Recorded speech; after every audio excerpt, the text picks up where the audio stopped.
Hello and welcome to today's Overview and Scrutiny Management Committee. I wonder if the committee members would care to introduce themselves. Councillor Ramsey, please. Councillor Ramsey, Dewsbury Southam, Chair of the Environment and Climate Change Panel. Councillor Hussain. Councillor Yusra Hussain for Batley West Ward, and I'm the Chair of Growth and Region. Councillor Cooper. Councillor Andrew Cooper, I'm the Chair of the Children's Scrutiny Panel. Councillor Armour. Yes, Councillor Bill Armour, chairing the Health and Adult Social Care Panel. Thank you. And I'm Councillor Liz Smage and I'm Chair of the Overview and Scrutiny Management Committee. And we also have with us two Cabinet members here today for the items on portfolio priorities and item 7 as well. Thank you. Membership of the committee, we have no apologies. Minutes of previous meeting. Does everybody agree the minutes of the previous meeting held on the 20th of June? Yeah. Does anybody have any matters arising they wish to bring up? No. Can I mention from the 6th of February, I know it's quite a while ago, but the 6th of February meeting, we considered reports in relation to the Kirklees Communities Partnership Plan, the annual strategic impact assessment and the domestic abuse strategy. And responses we've received since on questions that were asked is the reporting of speeding offences using the police online crime reporting portal. Responses made, action taken in response to the data gathered from speed indication devices and how this is shared with partners. How data in respect of collisions not involving injury is collated and utilised. An update on widening the provision of safe zones, particularly in the rural and Batley Spen areas, and the approach being taken across adjacent NHS trusts in relation to the identification of people who may need support due to domestic abuse. These will be noted in the next formal report to the committee, and those items are being shared with the committee via email. Okay, all right. Does anybody have any interests they wish to declare? No? Okay. We've no deputations or petitions, and we've no public questions that have been notified. So we move on to item 7, which is Kirklees Active Leisure. Councillor Davis is here, as well as members from Cal and Adele from the council. Councillor Davis, do you wish to say anything first, or shall we move? Is Adele going to open it up? I will leave Adele to do most of the talking, but certainly I'm here if there's any questions or anything from the perspective of the Cabinet as such, and I'll hand over to Adele to introduce, and then obviously to go forward with the details within the presentation. So, yep, over to you. Okay, thanks. Can you introduce yourselves as you speak, please? Thank you. Hello. Sorry. My name's Adele Poppleton. I'm the Service Director for Culture and Visitor Economy at Kirklees Council, and since last November I've been the Senior Manager responsible for managing the relationship with Cal.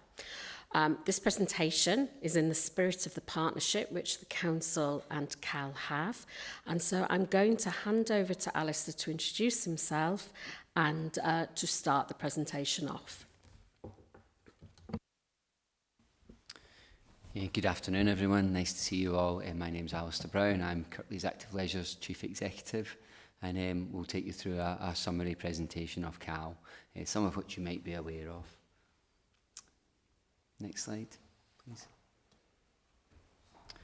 So the background to Cal, we've been in existence now for about 21 years, established back in 2002 by the local authority, an outsourcing exercise. 3 major factors for establishing Cal: the need for capital investment, addressing the declining revenue at the time, and also reducing the operating subsidy.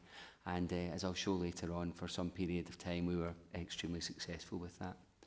It's very much, as Adele said, about a partnership with the local authority. We work very, very closely with the council. Kind of uniquely, I think, within the sector, we don't have a contract from the council, and that allows us to be much more flexible, much more about supporting each other, Cal has helped out the local authority a number of times over the years, and the local authority has certainly helped out Cal, but it's a very strong model based on partnership. I think most of the time on mutual respect and trust as well, which is good. And we're very much not the council in disguise. We are an independent charitable organisation. Quite often when you put Kirklees in the title locally, then people think you are the council. That's not the case with Cal. But as I say, we do work very, very closely with the council, which is important. We have a board of 12 trustees and 2 councillor representatives on that, Councillor Thompson and Councillor Sokol. Next slide, please. Thank you.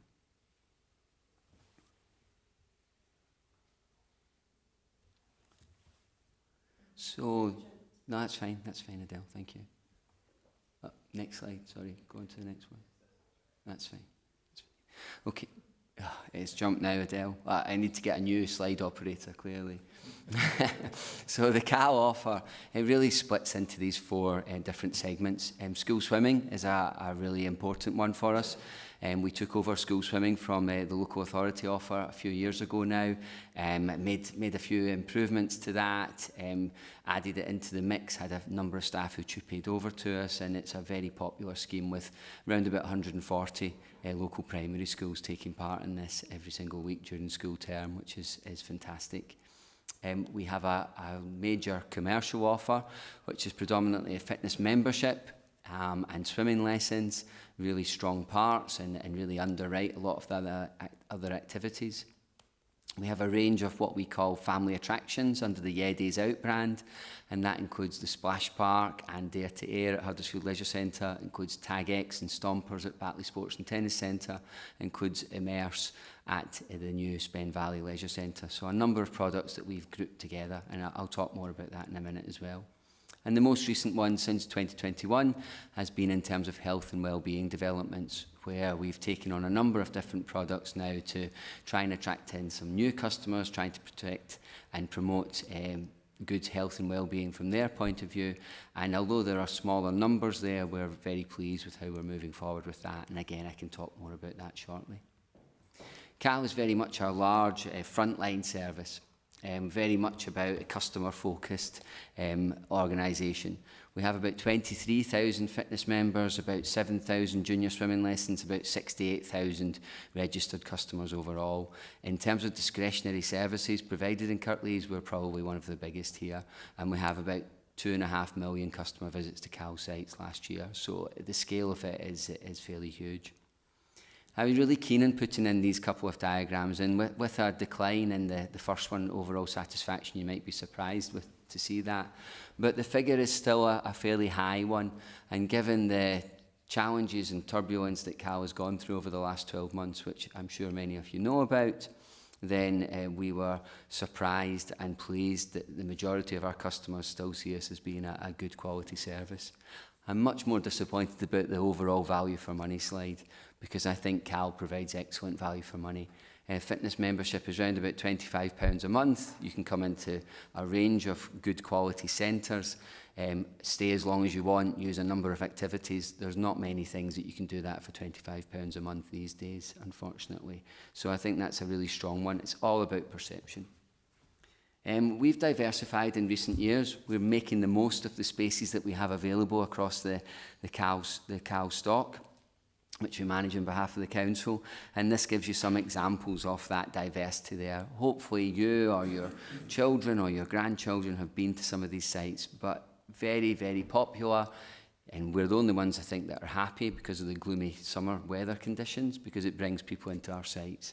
But they've been an interesting challenge for us. We've grouped them all together. Other people have leisure water, other people have soft play facilities and so on, but they've not grouped them together like Cal have done, and that's one of our innovative approaches, I think, which is very strong. Next slide, please, Adele.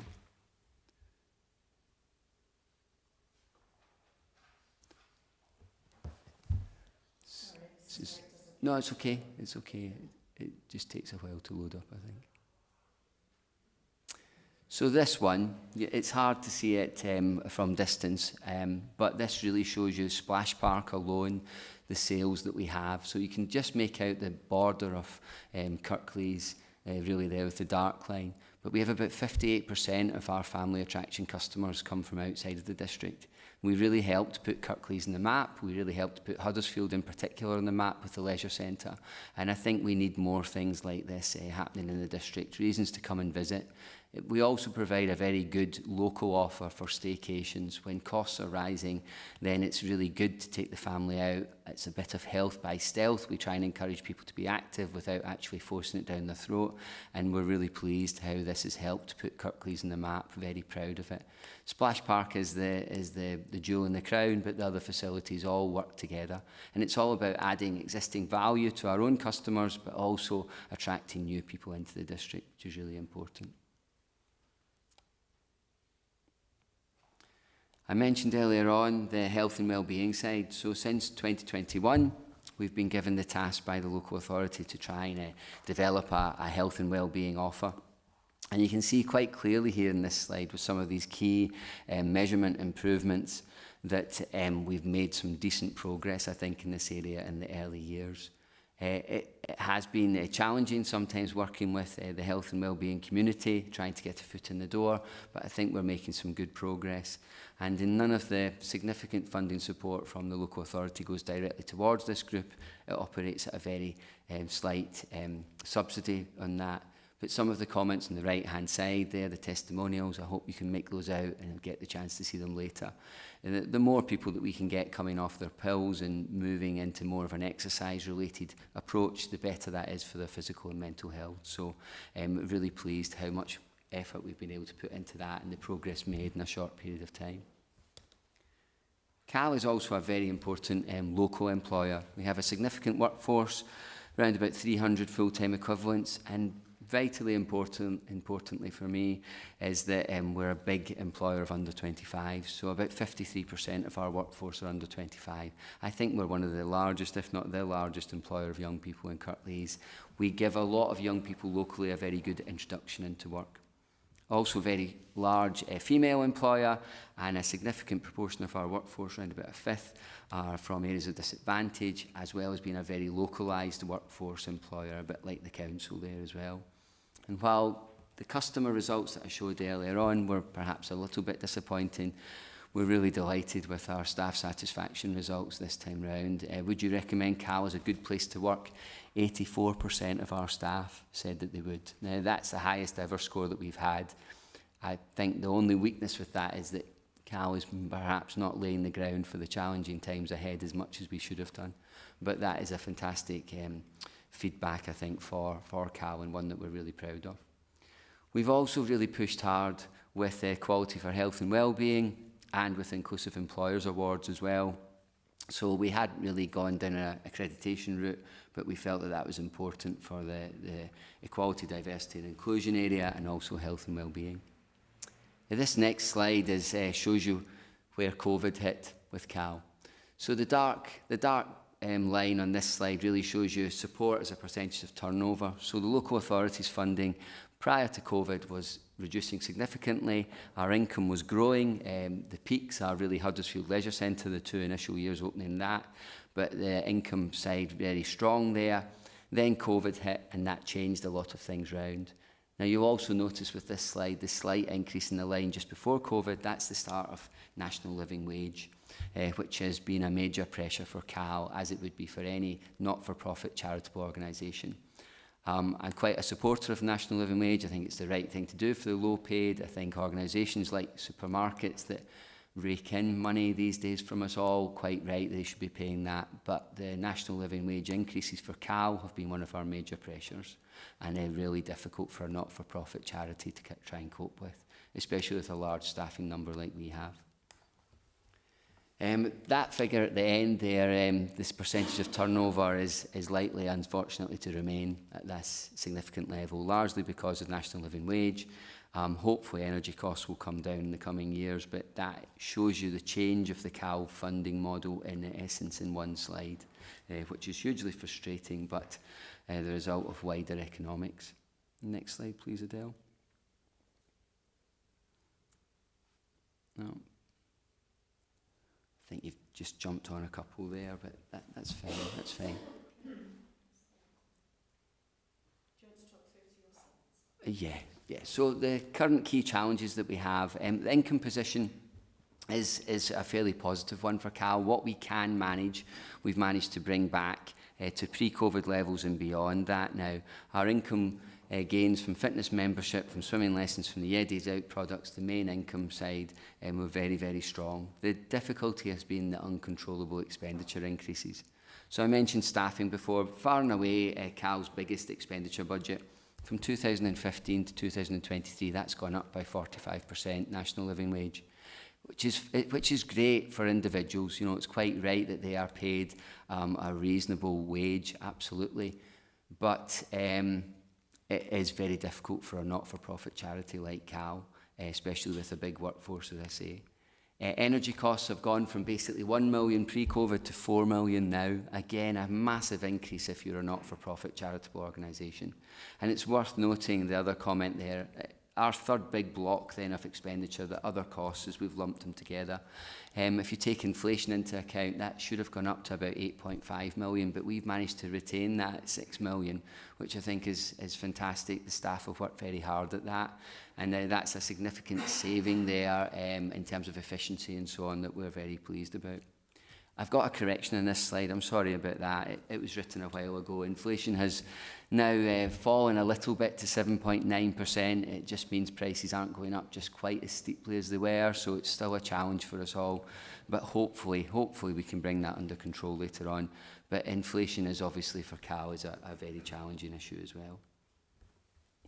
This just gives you a quick summary of the measures that we've taken to date to try and look at this. So historically, developing the income streams has been a big push for Cal, developing underutilised space, bringing more people into the sites, employing more people, and also generating more income. That's been really important with the Yeah Days Out offer.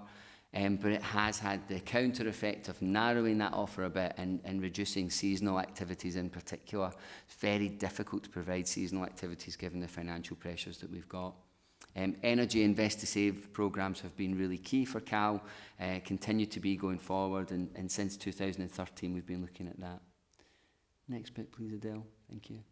22-23 was obviously, as you would have picked up in the local press, a very challenging year for Cal. You know, huge financial challenges coming in there, and fantastic that the council were able to support us. But things like essential recruitment only, which is very challenging for a frontline service. You can't have swimming pools without lifeguards. Essential spend only, increasing customer charges, which is very difficult in a competitive environment, and certainly with the cost of living crisis that we have. And also voluntary redundancy programme, again, difficult with a frontline service like Cal.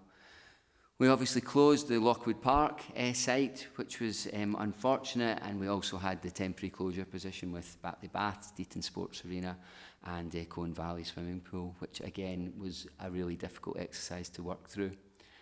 Into this current year, we have reopened Deaton on reduced hours until the end of November. Sadly, Batley Baths has remained closed, and Cal is likely to move out of its head office at the stadium over the coming months as well. So those financial changes to try and reduce our cost base are pushing on with that. Thank you, Alistair. So I'm now going to talk about the Leisure Centre Review Programme, which is ongoing at the moment. Just to start off with, I'm going to clarify how much support the council has been giving to Cal since 2021. So you can see in that second column, the core grant funding. That is the funding that is agreed annually through the budget. And you can see from 21-22 that core grant funding was increasing anyway, and that was in light of the additional support being given to Cal in light of the national living wage. Then COVID hit, and you can see here that there was additional monies given to Cal, and this year, this financial year, it's the last year of that support. So there's another £1.5 million. But if you saw any further figures, there is some money being carried forward from last year, just in case you see some figures and you kind of go, Adele told us it's 1.5 million, but it's actually more than that. That's what's happened. There are then some additional funding on top of that from the council, which is that 712,000, and the 2.245 million is taking into account the increases in energy and other cost of living pressures that have been placed on Cal. So you can see the column, total Kirklees funding there, and then in 21-22 we facilitated Cal getting a grant from Sport England to support with COVID recovery. On the right-hand side of this slide, you can see what is presently within the budget book, and we've made it quite clear to Cal that next year they will receive a maximum of 2.555 million. If we were able to come up with an offer that enabled Cal to be more commercial and less reliant on this funding, that would be fantastic. But at the moment, that is what we're budgeting for, and we expect to have to provide to Cal. So in light of that, of course, Alistair came to us and said, well, at the moment, we need 7.1 million of support. The council last year was saying we haven't got 7.1 million to give you. We agreed the 6.1 million, but we accepted that we were $1 million short, and that's what led to the closure of Batley Baths, closure of Deaton Sports Arena, and also agreeing that Cal can explore pulling out of the stadium. But I'm using that word explore because, of course, we have to assess what's the impact for the council in that, and those discussions are ongoing at the moment. We then said we needed to have a review of our leisure centres and really understand what was going on, understand the implications for the council if Cal withdrew from site. We've been getting pressure from the unions about taking Cal back in-house, and we felt it was the right time to properly review and say what should be, one, the future offer, and then what should be the future way of operating those centres. So this has been the first stage of this programme, and this has been the discovery phase, and it has involved collating lots of financial performance and inequalities data about the centres and establishing what that baseline is in terms of how much it costs to run those centres. Cal run the centres on our behalf, so they manage the activities within the centres, but the centres themselves belong to the council, and we are responsible for repairs and maintenance. We therefore also needed to get condition surveys of all of the sites. How much investment do they need just to meet the basic health and safety, but then thinking about a modern offer, what is the level of investment they would need on top? And we also are trying to be really strategic here. So with our communities, we're aware we can't run everything, but we need to ensure our communities can access provision. So we are also mapping out at the moment what the private sector offer is within Kirklees to see if there is a private market there that can somehow fill the gap if Cal has to withdraw from particular centres. Using all of that information is then going to inform the discussions with Cal about what the future offer is from 24-25, and then help us longer term to look at what that future operating model needs to be. So you can see on this slide, this has been the project schedule so far. The brief drafted back in April. We've been working on this. We've just got to the point of getting the final discovery report, making sure that that's correct, and that will start to be shared with the programme board. The programme board meets again on Friday, so we will share it with the programme board then, and it will be shared with our executive team as we look at what phase 2 of the programme is going to be. And on this slide, our transformation team like to make things easy to understand, and so we have a diagram here of all of the different stages of the project. And as you can see, we're going right through to kind of 2025 at the moment, so please don't expect we will have all of the answers in the next few months. We are aware that to do this properly, we need to have quite a long-term strategic plan and look at these issues. So a board has been set up. this is the purpose of the board here. This is about providing the expert advice and guidance, looking at new ways of working, looking at what those operational models are. We're looking at what the risks are, what the issues are, and what the impact is. So as part of the work, we are doing things like integrated impact assessments for all of the centres to really understand the impact on communities. We are looking at lots of data, including health inequalities data, indices of multiple deprivation, etc., so that we can do that proper mapping. We scrutinise information. We look at what resources are needed to undertake this programme, and we can coordinate communications with all of the stakeholders involved. And we make sure that this programme is linked in to all of the other kind of transformation programmes that are going on within the council at the moment, and which are also looking at the council's finances.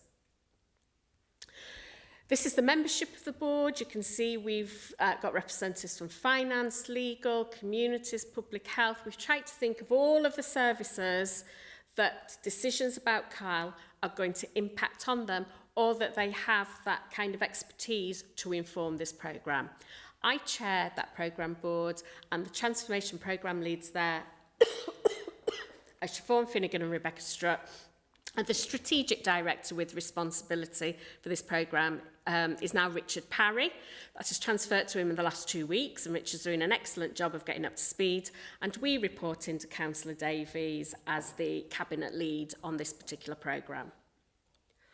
I'm just going to show a couple of slides here that show some of the data that we've been amassing.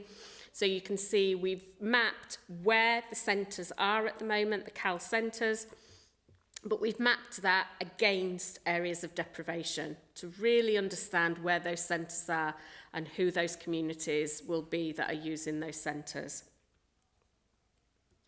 You can also see here on the next slide, we have collated and mapped information that shows where the Kirklees active leisure sites are, but where the private offer is, and that can be private gyms, sports halls, etc. We're amassing lots of data about CAL's finances, what they're charging. You can see there the kind of membership fees there, which make them very competitive. But I do want to point out there are very few private swimming pools in Kirklees, because I think there's this idea we close lots of swimming pools and it's fine, people can go to other swimming pools. There are actually very few. Most are small pools, not really suitable for adults that are wanting to do lane swimming or for catering for school swimming. That's what we've got there. Now, if you look at the overall physical activity offer, is swimming important? Is it important for us to provide swimming pools? Well, swimming is regarded as a life skill. It is within the national curriculum, particularly for maintained schools, but also thinking about people with physical conditions like my father, for instance. In order to be active, they need to be supported by the water. So we're taking all of those things into consideration. We've also looked at the condition of all of the facilities, and this is basic level of investment that's needed at the moment for the very basics. This isn't to make all singing, dancing centres. This is just to keep them running and opening at the moment. You can see the level of funding that needs to go into them.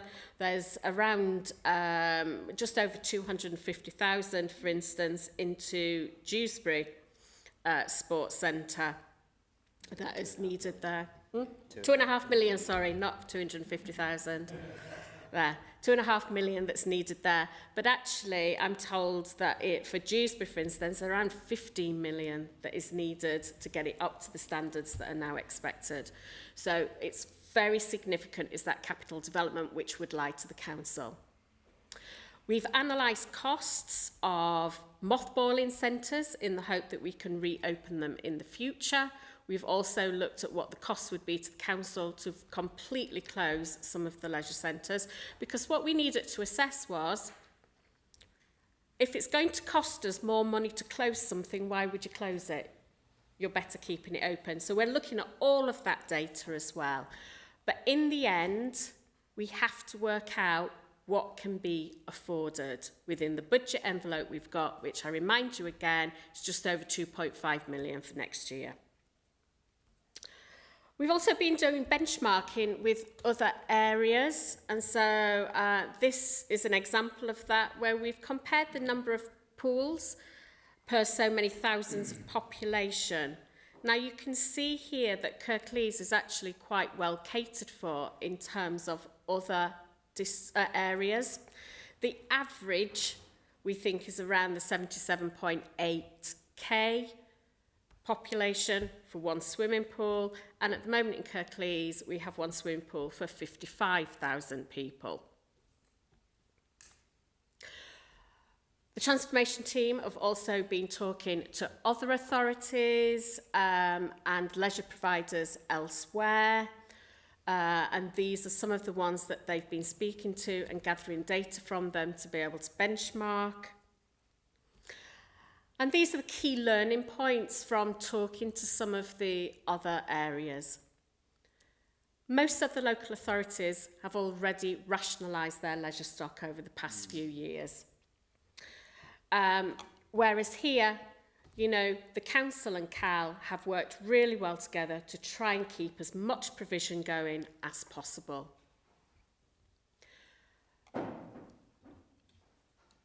In looking at the operating models, whether they are contracted out to private contractors, they're in-house, or they have a trust model like CAL, we've found there are advantages and disadvantages to all three models, and we really need to look at what's right for Kirklees. It's not that any one model is better than any others. Where there are leisure centres which have gone to commercial operators, then they have had to diversify the business model in order to remain financially sustainable. Now, CAL have already been doing that, and Alistair's explained the different things that CAL have been doing, but they've diversified even further to the point where you might ask, is this really a leisure centre anymore? With all of the trusts like CAL, they are expected to bring in income and not just rely on funding from the local authority. But of course, CAL is already doing that as well in terms of the memberships, the income that they're generating, plus the funding that they have sought. So you have a cancer programme at the moment, haven't you, which is being funded by the not yet, but by the Mid-Yorkshire Hospitals Trust. So they've been diversifying that funding base. Also, other places like CAL have been looking at carbon reduction and energy saving measures, and they've managed to get good deals. They've also been looking at how they diversify the asset. So is it just the leisure centre? Some might move their library in, they might have holiday programmes, they might run community events. What they found is, in all areas, pools are important to their communities. So I don't think there's anywhere in the country that doesn't have a pool at the moment, because they are really valued by their communities. They've also found that actually, if there's less political involvement on the management board, it enables the operator to move more quickly and to react to the market and to make commercial decisions. So those are some of the key learning points that we're taking on board. In terms of the next steps, well, the most immediate step is we are going to apply for the government funding, which is being operated through Sport England.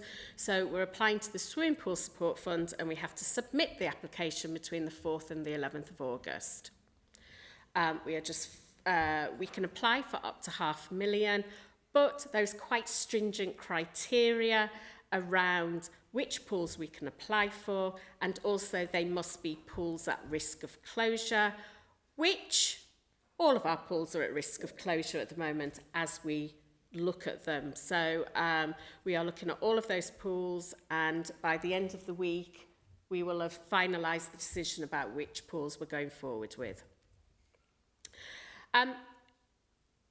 CAL has been told to come back to us by the 29th of August presenting various options for what they feel they can operate next year with the subsidy of a maximum of 2.55 million. And then we will go to Cabinet, hopefully the 19th of September, if we can pull everything together in time, and that will be to get Cabinet to make a decision about which of the CAL options they want to go out and consult the public on. We are assessing the information from the discovery phase, and then we move to stage 2, which is agreeing that future offer with CAL. And once we've got that sorted out, we will move on to exploring what the future operating model could be for those centres that remain open. And there's examples here of what those possible operational models could be. We can remain with CAL. It can be brought in-house to Kirklees Council. We could put it out to tender and look for a private contractor. There could be a mixed model that involves some community asset transfers if there were communities out there that wanted to take on a centre. And then in some areas, they've looked at things like local authority controlled companies that are usually known as TECL companies. So we're exploring the pros and cons of all of those models. And that brings me to the end of the presentation. So it's back to Councillor Smage for questions and discussion. Yeah, thank you for those for that presentation, both. Can I just clarify 2 things before we move to the questions? In your slides where you were talking about what you've looked at in around the country, you talked about 3 models, and then you talked about, in your last slide, you had a list of more than 3. So can you just clarify, are the 3 models that you looked at, are they the 3 models that are predominant around the country, or are you just looking at 3 models? And can you also clarify where you said about the grant, about all the pools being at risk of closure? Just clarify what you meant by that. Thank you. Okay, so in the first instance, I've shown you a long list with the additional ones on. We will look at all of those options, but we will get to a point, which you often do with an options analysis, that you move to a shortlist then. So at the moment, we haven't agreed on a shortlist. We need to do that further work. In terms of all the pools being at risk, at this moment in time, until CAL come back to us with what they feel they can deliver and remain solvent, all of the pools are at risk. But once we've discussed that offer, it may move to a position where we're able to say there are pools no longer at risk. It's in order to apply for the Sport England funding, the pools have to be at risk of closure, and the local authority has to make a commitment that if funded, we will ensure that those pools remain open for 3 years. I just wanted to clarify the position. Thank you. Right, questions then. Councillor Ramsey and then Councillor Cooper. Thank you. Thank you both very much. Thank you. I thought a very comprehensive presentation. I'll keep my questions to a minimum. I might come back if that's all right, and this time later. A big year then for CAL, and I think my question was really about other income streams, which you highlighted that CAL are starting to look at different income streams, not just the council and the income that you get through customers. And I think my question is really about what level of expertise have you got within your headquarter team, and do you have the level of expertise going forward to ensure that you are able to put those bids in and to be successful, or is that where you work jointly in partnership with the council? So that's my first. Can I come back for a second one? Okay, thank you, Councillor. Thank you. That's a very fair question. I think CAL, while it gets, even this year, £6 million from the council, generates over £11 million itself in customer income in a very competitive environment when we have As you saw with one of Adele's slides, you know, multiple private operators, although there's a lot of sports halls on that slide as well, which are very old news these days. I think Cal has done an exceptional job in developing its key commercial products, its fitness memberships, where we now have over 23,000 fitness members, recovering from basically zero in COVID times, so that's a fairly huge growth. We have a swimming lesson product, which by far and away we monopolise the market with that, with over 7,000 kids learning how to swim every single week. And we have our Yeah Days Out products, which I don't think there's a model like that in the country.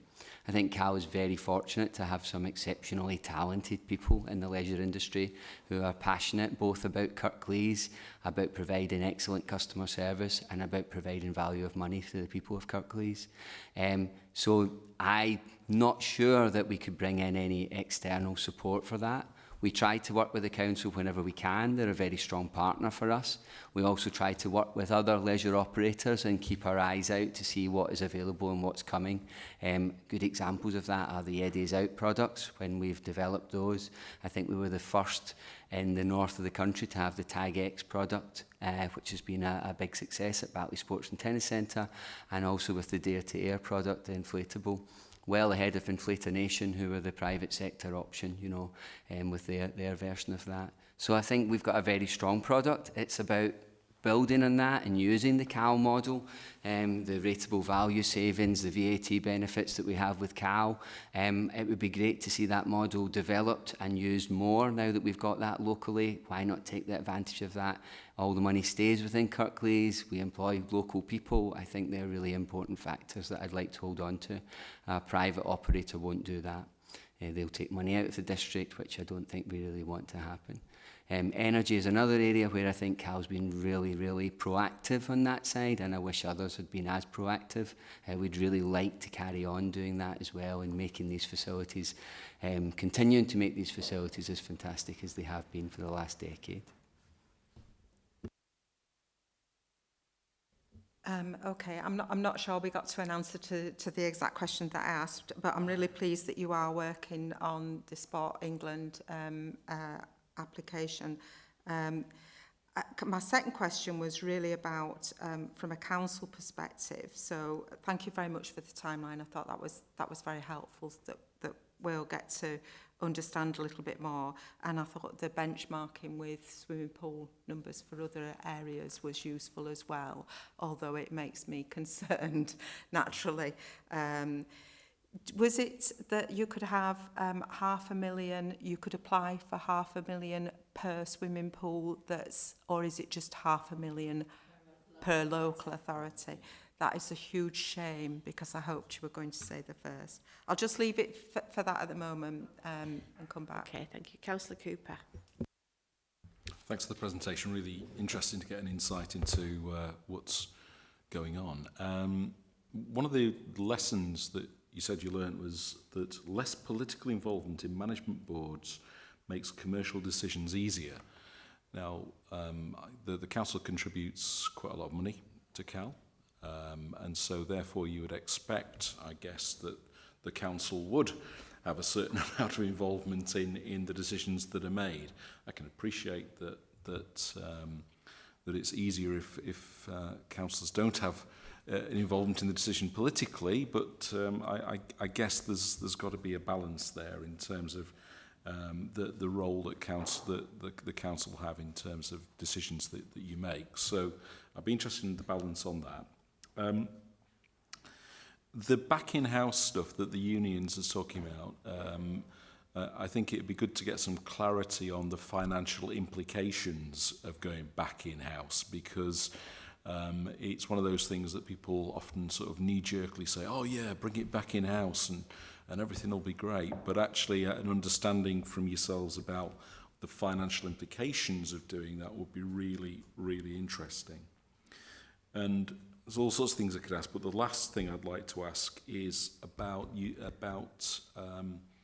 have you looked at exploring an approach across a number of authorities? You've talked to a number of authorities about what they do, you've done some benchmarking work, but what about collaboration on things like back office functions, those sort of areas whereby you might be able to reduce costs significantly and share with a shared services approach.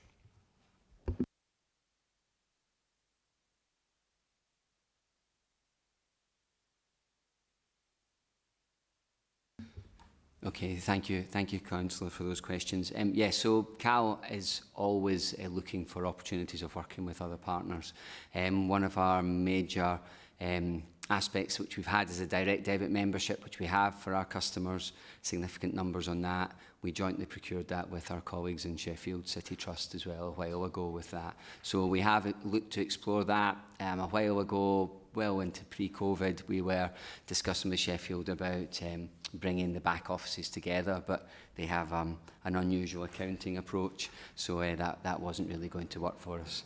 It's just the way that they've been set up, to be honest with you.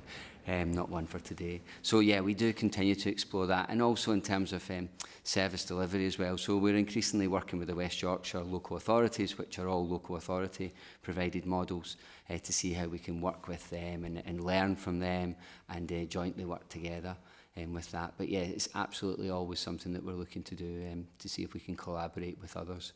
It's one of the key things I think about CAL is that partnership side, both with the council and with other bodies where we can do. I'll answer on your first question about the political involvement. I think in a way what we've got with CAL is an ideal. So you've got a board there that is able to take quick decisions and move commercially, but sitting on that board at the moment, there are 2 representatives from the local authority, who at the moment are Councillors Mohan Sokal and Councillor Mark Thompson. I think in the findings from this was where you have a completely in-house service that has to follow the governance routes of local authorities, that can slow things down sometimes. You know, on average, I think it takes us about 6 weeks from writing a report to get it through to Cabinet for decision. And actually, you sometimes need to respond much more quickly to that. There was the TECL option, which is about having the kind of local authority company that's a bit arm's length. So you would probably have more local authority involvement in that. At the moment, we just need to do a full analysis ourselves of pros and cons of each of those options. But you're quite right, with significant investment going in from the local authority, we need to monitor that investment. We need to ensure that it's being used wisely. And so I don't think we'll ever get to a point where we say, hey, Cal, this is your money, and we walk away, because that would not be due diligence on public money.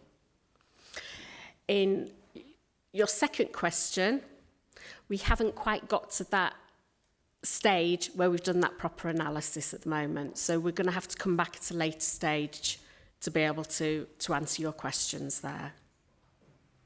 Could we maybe ask, obviously when you've done your review, etc., that you've mentioned, on the different models, maybe it would be good for Scrutiny to have some information on those different models, the pros and the cons, etc., moving forward. Yes, yeah. Councillor Hussain. Thank you for the report there. I think you've covered my point. I was interested in the TECL company aspect, because I know, given the complexity of the issues that we're facing now, I know there might be, from what I understand, and I could be incorrect, TECL companies could create more compliance issues and potentially more complexity issues. And I'd just be mindful of taking that approach when we're already in quite turbulent times. But yes, it would be useful to have the pros and cons of each, please. Thank you. Totally agree. And I think if we come back to you, it may be over the next 2 to 3 years, you want us to come back at different stages anyway. So we were going to suggest, and I don't know if it's appropriate here or a discussion outside of the meeting, that it may be that you want us to come back here to Scrutiny in around October, November time as part of that consultation phase, that we've got, this is the option here, and to listen to your views on that option. At that point, I will have the discovery report, be able to share more information from that with you. Councillor Davis, you want to come in on this point, and then Councillor Ramsey's got a question. Well, it's a general comment, really, just on the whole discussion. I think just to emphasise that what this is about is looking at providing a sustainable service going forward. So there is no short-termism in any of this. And I think that you'll see the level of detail and the depth to which the work that Adele and the team are doing, and obviously the Carl are doing as well. And we determined to go through this review so that we're in a position where we can make those decisions. That whole aspect of a sustainable service that fits within the financial envelopes that we face is crucial for us going forward now. Thank you. The fact that you mentioned that Richard Parry has now taken on a strategic lead, I think is actually going to be helpful. We know that we've got an epidemic in our area of diabetes, obesity, loneliness, you name it, lack of mobility. You know, there is such a lot of joint work that could be done from public health, the health services and the leisure industry. And I think you talked very briefly, didn't you, about some work that you were doing around cancer programme. I think you know, there is some real scope to have a look at different preventative health programmes that will perhaps bring different income streams in as well. This is the dilemma that we face, isn't it? Because there are particular outcomes that we all would sign up to, but we do have an immediate financial issue. So Councillor Davies has been quite right to point out this is longer term, this is strategic, but we have an immediate stage, which is basically to ensure that we have some provision left within the district, within the finances that we have, and then we can start to look to the longer term. But we will always have at the back of our minds is the health issues that we could be addressing through our leisure centres. And that's why on the programme board, we have public health sat there, plus communities who have been out working with communities on health and wellbeing. Are there any other questions from the panel? I've just got a couple. I think most of mine have been answered.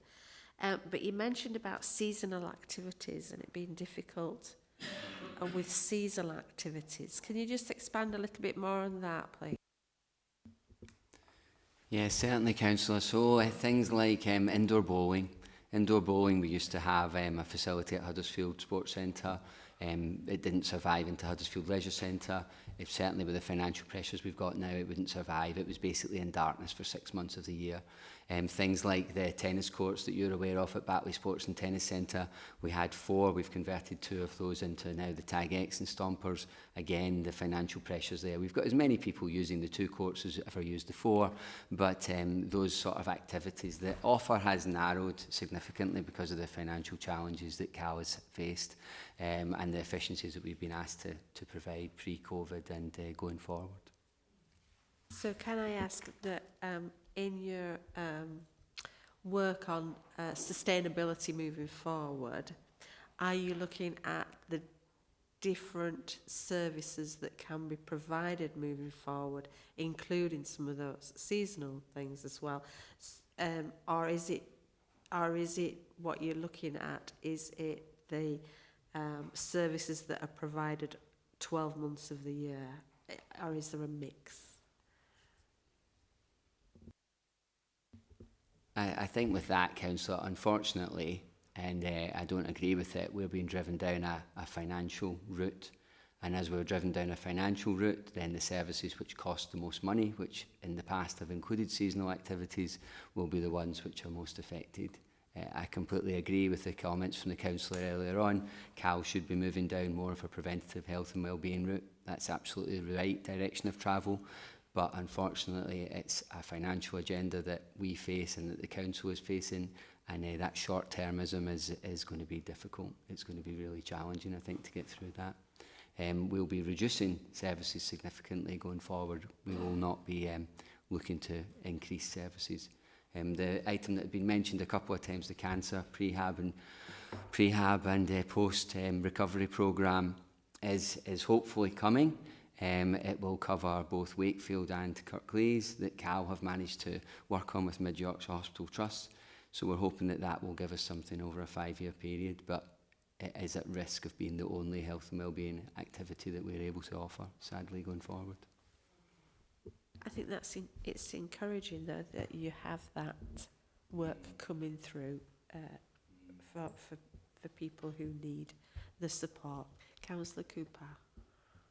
Just about energy costs, and I'm aware of a lot of the work that's been done in the past by Cal, and particularly the energy management side that's been really excellent.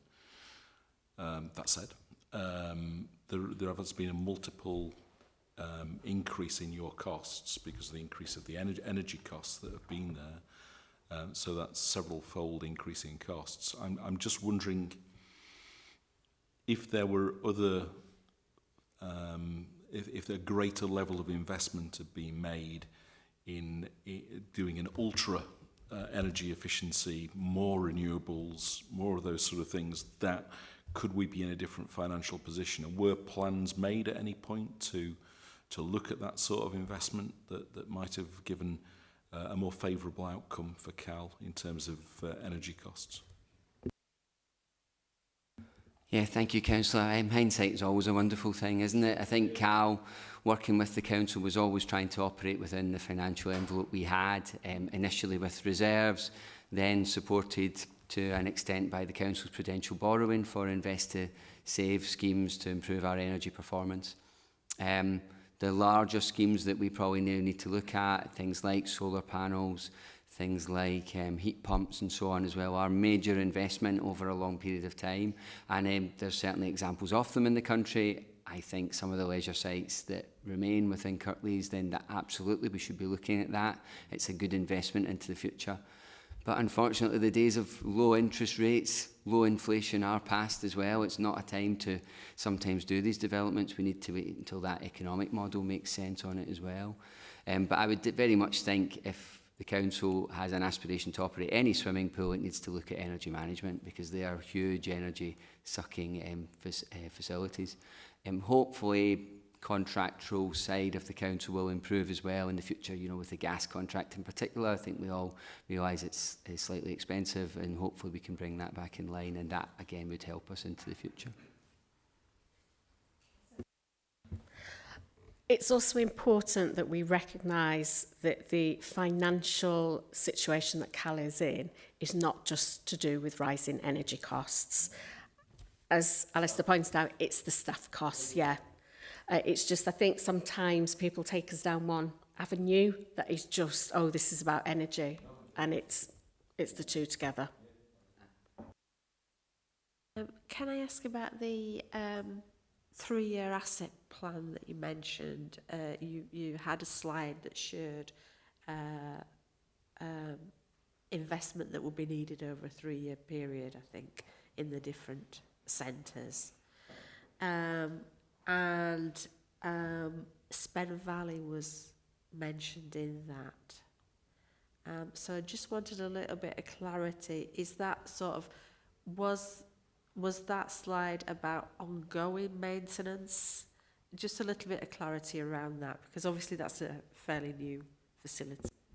Okay, so we're aware of the levels of investment to keep them up to the standard that are needed and around health and safety. Alistair will be able to give more detail because he's involved in those discussions. Just because we know how much it will cost, please don't think that somehow these all appear in the capital plan and they've got funding to them, because they don't at the moment. Alistair, do you want to pick up?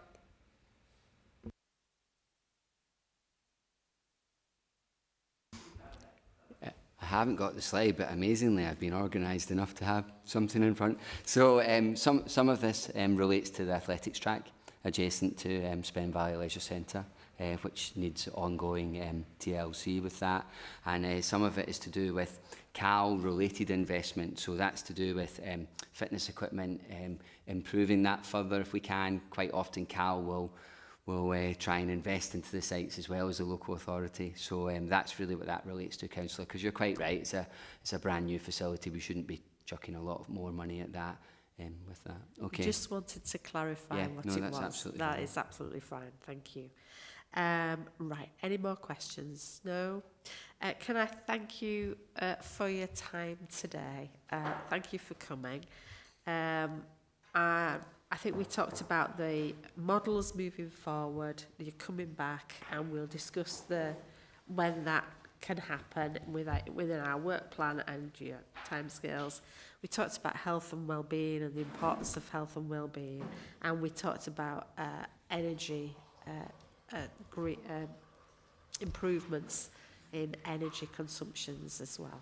Okay, all right. Thank you very much. Okay, we will pause the meeting for just a moment until we get ourselves a little bit more organised for the next items. Thank you.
Right, thank you, and we will now resume the meeting. Right, we move on to item 8, Leader of the Council Priorities.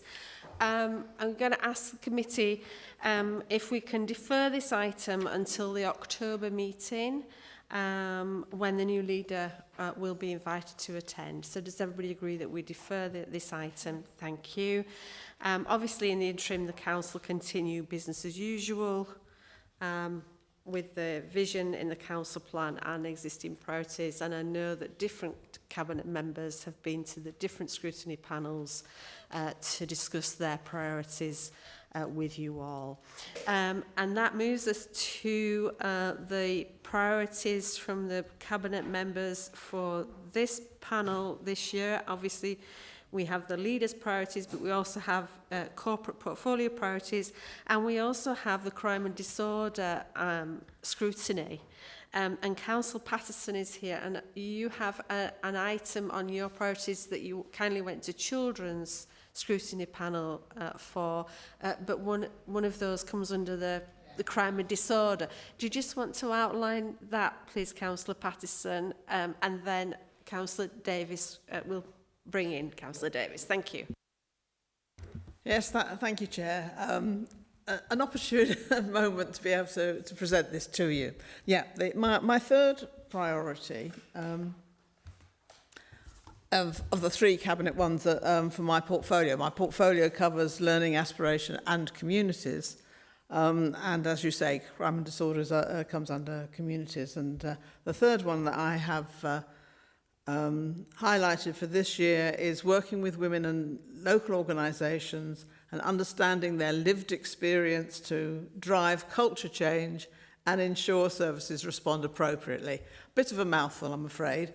But what we're talking about, all the different things, the responsibilities that I have got under crime and disorder, community safety, and which is part of our Community Safety Partnership Plan.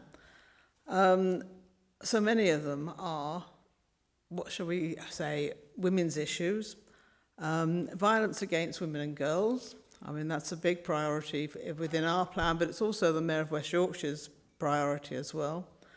Domestic abuse. We've got a statutory responsibility for domestic homicide reviews as well, which doesn't really focus much in people's minds much, but we've actually got 7 of those actually ongoing at the moment, which is a very large number at any one time. There's everything in terms of from antisocial behaviour to more serious crime, from catcalling, harassment, rape, sexual violence against women. And then also within communities, we are responsible either for funding or organising our CISOs on the streets, Street Angels, which is obviously a voluntary organisation, the night bus that we have in Huddersfield, and other various different voluntary organisations which we fund, which have predominantly a woman's focus. So that's the women and local organisations that we're talking about. But the issue is that in all of those things, especially when it comes to domestic homicide reviews, we're being the sticking plaster. We're looking at the outcomes of something, or the symptoms of something, and we're dealing with, as I say, the resulting effect on women, and we're not really looking at what's causing that in the first place, because underneath all of those issues, there's usually, and I'm afraid to say, a male perpetrator, be it violence against women or domestic abuse, certainly in domestic homicide reviews, that antisocial behaviour, catcalling, harassment, rape. It's not always men, but unfortunately, on the whole, it is. And therefore, we've had over the years things like various bits of legislation, and I'm going back donkey's years, unfortunately. We've had legislation which has come in to ensure equal rights for women, equal pay for women, all sorts of different things which are meant to increase equality and opportunity for women, but we haven't got there. And there's still, again, a reason for that. So we are wanting to understand what that is about, and we want to drive, more importantly, the culture of our society to try and tackle that, which is an enormous task, perhaps. But actually, there was a woman on TV recently. She was saying that she got some legislation change, which was a really hard job, but she's now working on culture, and she's finding that an awful lot easier. So, and to do that, we already have, for instance, perpetrator programs, where we do work with men and boys to help change their ideas or their views on women. But we're also looking at our partner organisations, particularly within the community partnership, to sign up to a pledge whereby that they will actually look at what it is they're doing in their organisation, about the culture of their organisations, about the culture they may be instilling in the community, which will help to tackle the misogyny that we do find, particularly now in our society, and also to stop women being seen or being blamed for being a victim so often. They are victims, and we want to stop them being blamed for being victims. So that's what that priority is. So thank you. Thank you. Councillor Davis, do you want to give your priorities, and then we'll come to questions all together? Thank you. Absolutely fine. Thanks, Chair. So I think as Carol referred to, as Cabinet members, we've all set 3 priorities for this year, and that's really not because our workload is diminished in any sense, far from it. It was really to give a focus in terms of the key areas that we need to deliver on. And certainly for my priorities, and all Cabinet members' priorities in reality, but certainly mine, finance is that overall context and backdrop. So finance is clearly one of my priorities. I'll talk about that in a second. And the 2 other key areas are cost of living and assets. So in terms of finance, I think certainly you'll all be very much aware of the challenges we face and the manner in which we're seeking to address that. And we've talked at length at Cabinet and certainly at Council about our plans to reduce our cost base with regards to everything from the recruitment actions and certainly a whole investigation around transforming our services to reduce the costs within those services. Equally as important, the areas of increasing our income, but at the same time, our clear aim is it is not just about balancing the books. Clearly, we have to balance the books. We have to create financial stability. That's essential. But the aim of doing that is to ensure that we continue to seek to provide the services that our residents need. That will mean prioritisation. That will mean us focusing on areas where we feel the most need is. And that's inevitable in this current situation. And certainly, as I've said many times before, we'll continue to work hard to provide as much support as possible to our more vulnerable residents. Not to the point where we ignore everyone, but I will emphasise, with the scale of our financial challenge, it inevitably will lead to prioritisation. So that's finance as a whole. In terms of the structure, there's a very well laid down structure, which we're all aware, the reporting mechanisms, and we're coming up to Q1 reporting in the next few weeks.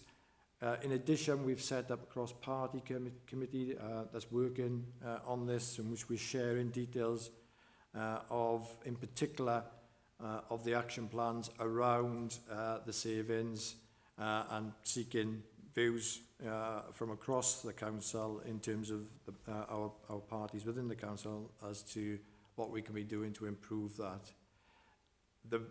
The approach is a very focused, intense approach. It's certainly at least a minimum of a monthly review of our targets, let alone just the financial numbers, but importantly our savings targets, and those particular plans are questioned certainly by me initially, and then more broadly by the Cabinet, and again that information shared with the cross-party committee. And certainly what we've been doing is then looking at more deep dives into areas which are concerning, and that's something, Chair, we've talked about obviously for overviewing scrutiny, which we will do going forward. And we have an example later on in this agenda of that around energy costs and approaches to that. So linked to that view I said earlier about it's not just about balancing the books, it's about continuing to focus on providing support to our citizens. Cost of living is another key aspect of my portfolio. It was certainly last year and continues to be a focus. It's not something that's gone away.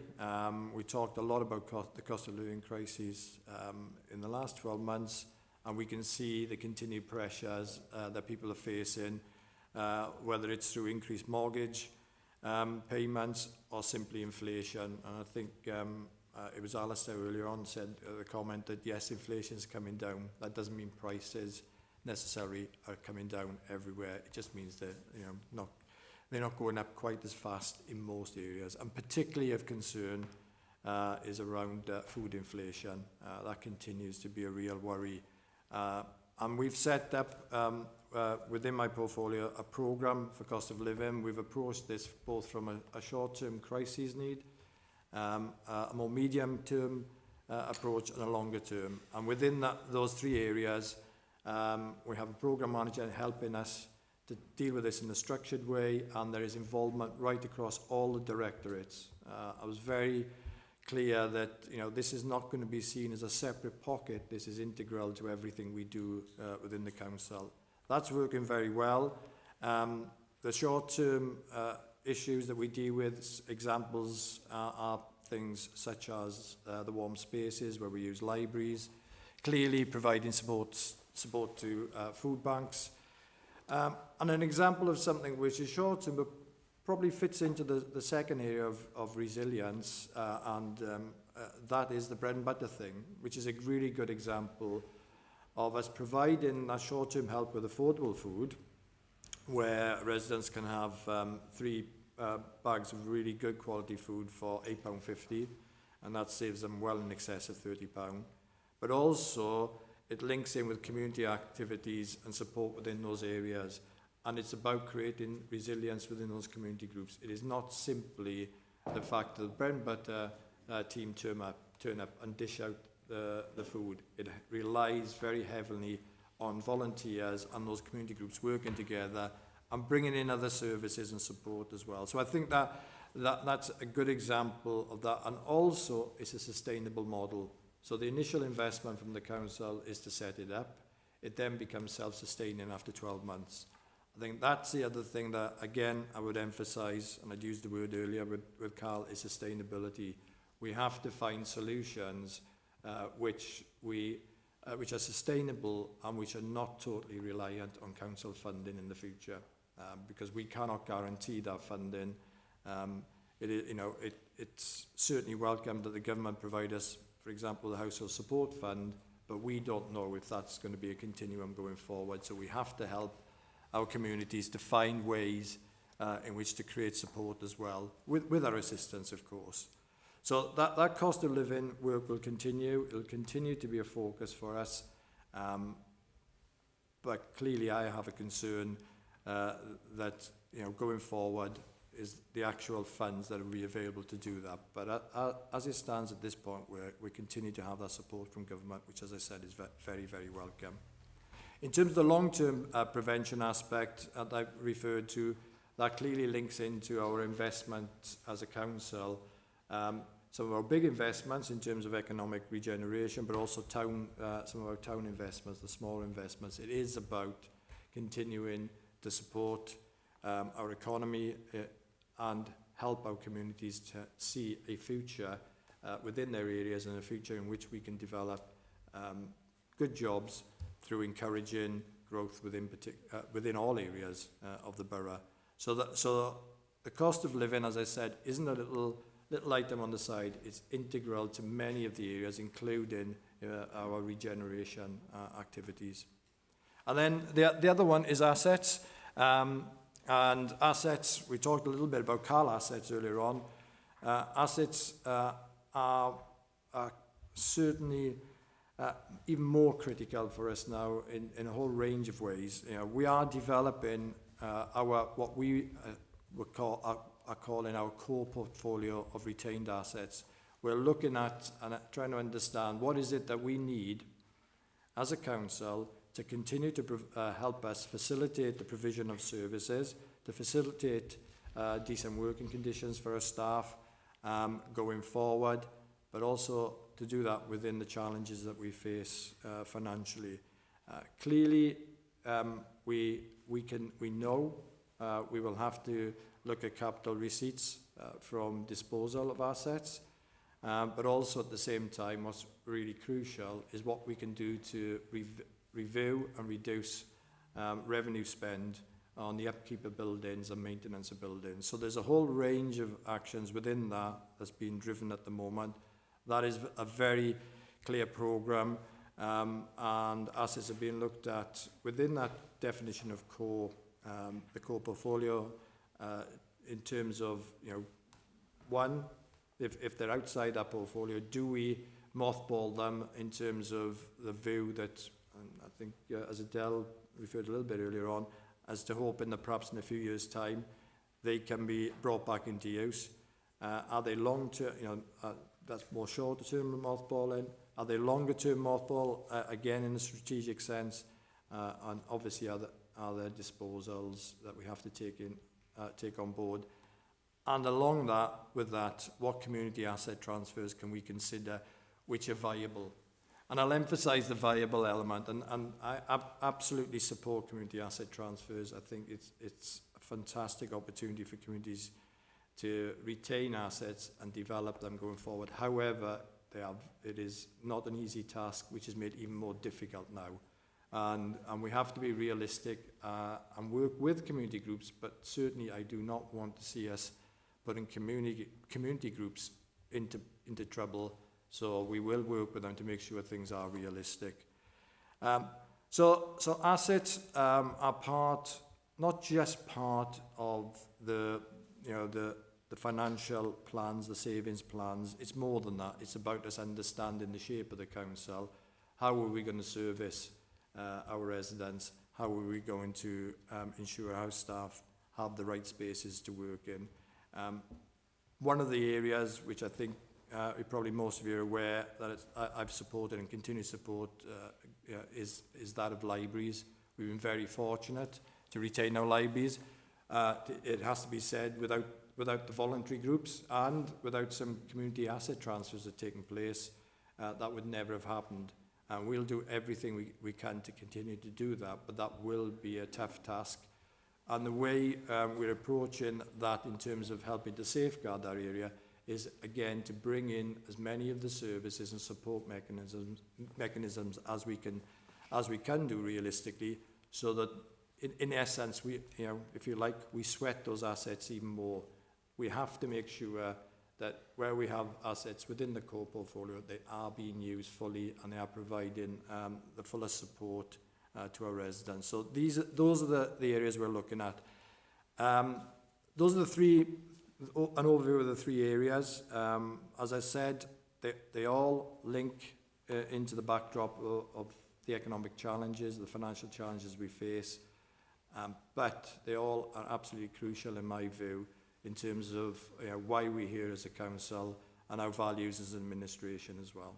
And very happy to answer any questions on that. Questions then, Councillor Alma. Yes, thank you, Chair. Thank you, Councillor Davis. Touched on quite a lot there. In particular, you've talked about regeneration and sustainable solutions and financial implications. I'd just like to put those together and I personally am very worried about the cultural heart stroke Huddersfield blueprint and indeed the George Hotel plans. I'm not convinced that they're affordable. I'm not saying it's all Kirklees money that will be spent on them, but certainly a large amount of Kirklees money will be spent. I think that it's a lot of the capital implications are severe, and I'm not at all sure that it's a sustainable approach. Would you like to comment on my fears? Yeah. Can I just, I'll bring you in a minute, but can I just remind that we do have the regeneration and growth scrutiny panel this year, which is looking at all of these projects in detail, and therefore the scrutiny of those projects will be with that panel this year. Okay. My apologies, Chair. Okay. Councillor Davis. Thank you for that, Chair. Thanks for the point. And I won't go into detail because clearly that'll be covered elsewhere. I think just in overview, it's a question. This is a question of, do we find ways to continue to invest and support our residents within the borough and to create, if you like, that vision of hope for the future. So I think that's a question for us as administration, and we've come to the conclusion that certainly these investments are crucial to that.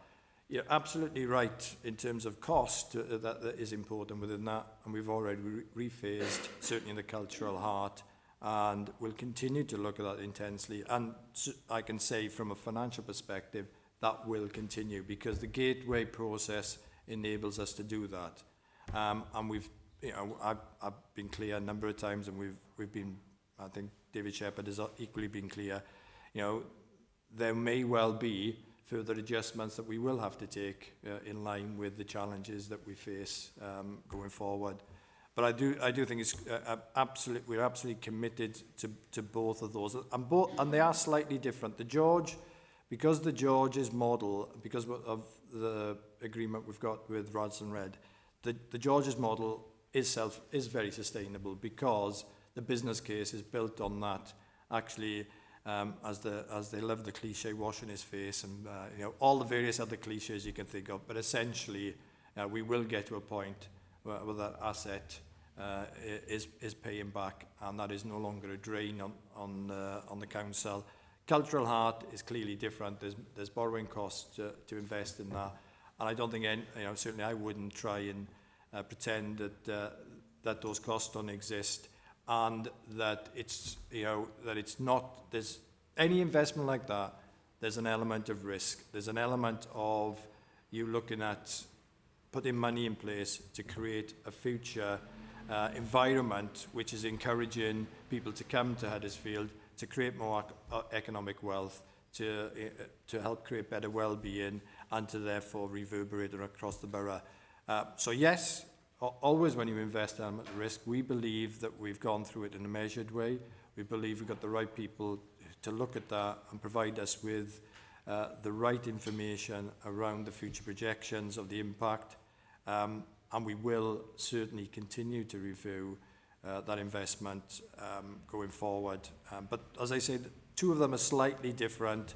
The other thing about the George is clearly the fantastic vote of confidence, really, with Radisson Red being prepared to work with us, not on a short-term basis, but on a pretty, relatively long-term, certainly medium-term basis, and show their confidence in Huddersfield. They would not be coming if it wasn't for the cultural heart. So the two things are absolutely linked in that regard. But I take your point, Councillor Armour. We're certainly not complacent, and we will continue to review those numbers going forward. And if we need to make adjustments, we will. And I'm sure Scrutiny will go through that as well. Yeah, I was just going to say, Councillor Hussain, no doubt you would be looking at the financial aspects of those programmes as you scrutinise. Yes, that is correct. We will be looking at scaling back projects if required, and as Councillor Paul Davis highlighted, that be reviewed. Yeah. Thank you. Councillor Cooper. It's quite right that finance is your number one priority. I mean, we're heading to some very, very difficult times, and I mean, looking at some of the risks that we're facing, it's quite sobering, really. I look at it and think, has the council ever been in such a difficult position as it is now? So, I mean, yes, it's right, it's a priority. Yes, it's right that there's going to be an action plan to deal with it, and you've said there's that. I just wonder whether there is a role to look back at how we got here, really. Yes, we know about wages. Yes, we know about energy costs, or things that are being faced by every single council. But I do sort of look at this and think, if we're heading into Section 114 territory, if we're heading into that sort of area, and other councils aren't, well, what is it about Kirklees? And so it's not a matter of saying hindsight's a wonderful thing, but learning from where we've got to and understanding that. If we've done everything right and just found ourselves in a difficult state, well, fair dues. But if there is something there where we've made decisions or decisions haven't been made that have got us into the situation where we just need to understand that. And I'm just wondering if there is going to be a place where we can unpack that and have a look at it in a spirit of not finger pointing, but in a spirit of actually going, you know what, we could have, because you know how great politicians are at not pointing fingers and blaming each other, aren't you? And say, oh, we'd have done everything differently, wouldn't we? But it would be good actually to do that and find a space to be able to do that and say, you know what, this is how we ended up here, and look at that. Maybe I'm just being idealistic or whatever. Always been a mistake of mine. Just generally, I mean, I know particularly there's action plans on finance and things, but I do wonder, Carol's point about the women and girls stuff, about that, I just wonder if there's an action plan with that we can look at. And similarly with cost of living, I know we've talked about this before, and I've passed you on Sheffield City Council's action plan on cost of living.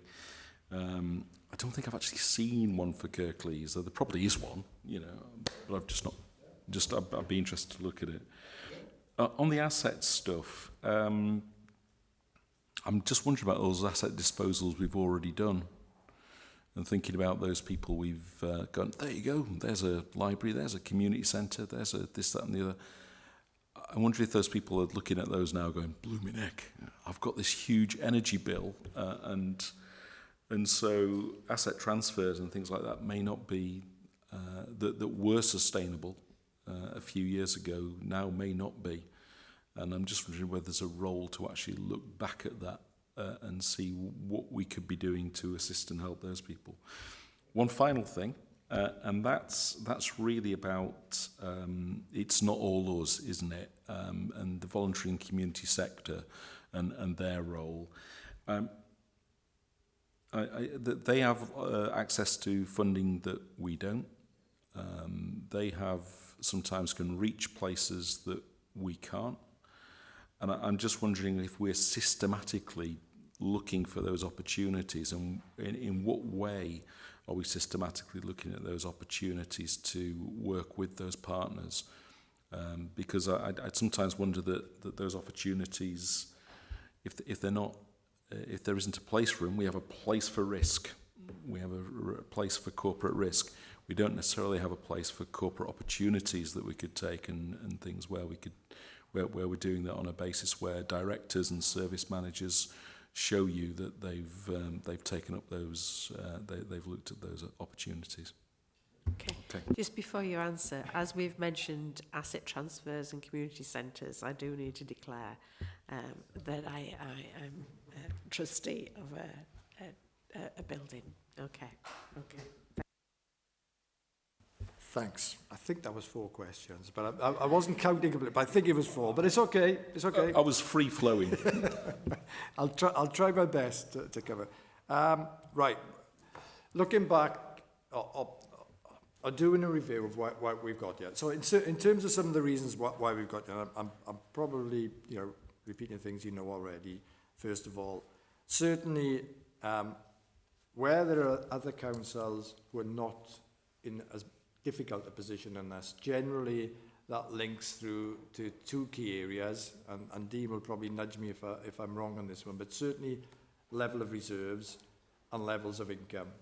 Levels of income are the most important, in all honesty, in many respects. Where councils have got good levels of income, clearly where they have significant business rates, council tax, etc., but particularly around business rates and other areas of income, particularly within large cities, etc., that can make a very big difference. And we simply, because of the nature of the borough, the nature of the level of deprivation, etc., we just simply don't have that same ability, as some areas.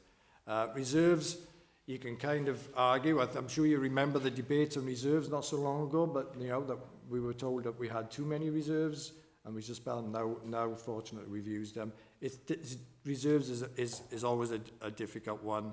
I think, again, I'm not expert on all the other councils, but generally, again, I believe where you find councils with very significant reserves, they tend to have those high income levels, and possibly, not the same outgoings in terms of boroughs with more deprived areas, with more health issues and significant demand pressures. So that's the other thing that comes in. It's around demand and where those demands.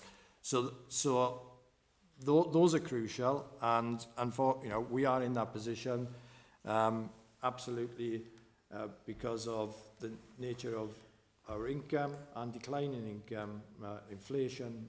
Obviously know about as such, and we are seeing, which is concerning, demand continue to rise in a whole range of areas, children, adult social care, particularly children.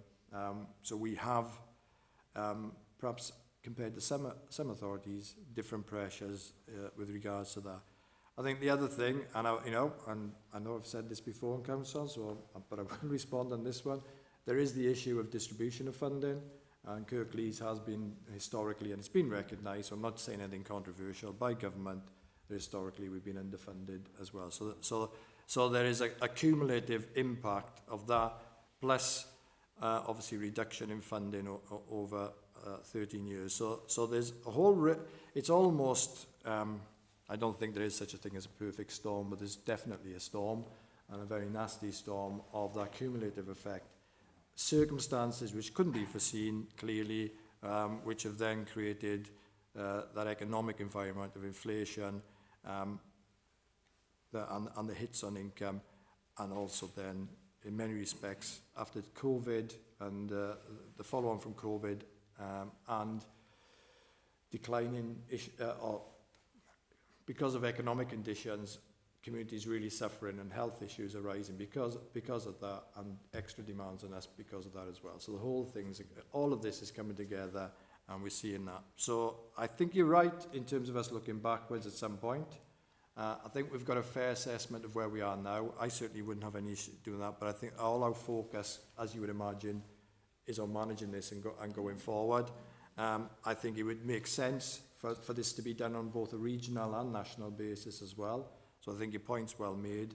I think as a nation, we need to understand how local authorities have got into this position, what needs to be done going forward. I think there's a big piece of work there, because my other worry is that local authorities will be very, very different to what we perceive local authorities to be, and other people do anyway going forward. So in terms of the cost of living thing, I'll send you we've got a full programme, so we'll send you that. So I'll share that with you. That's not an issue.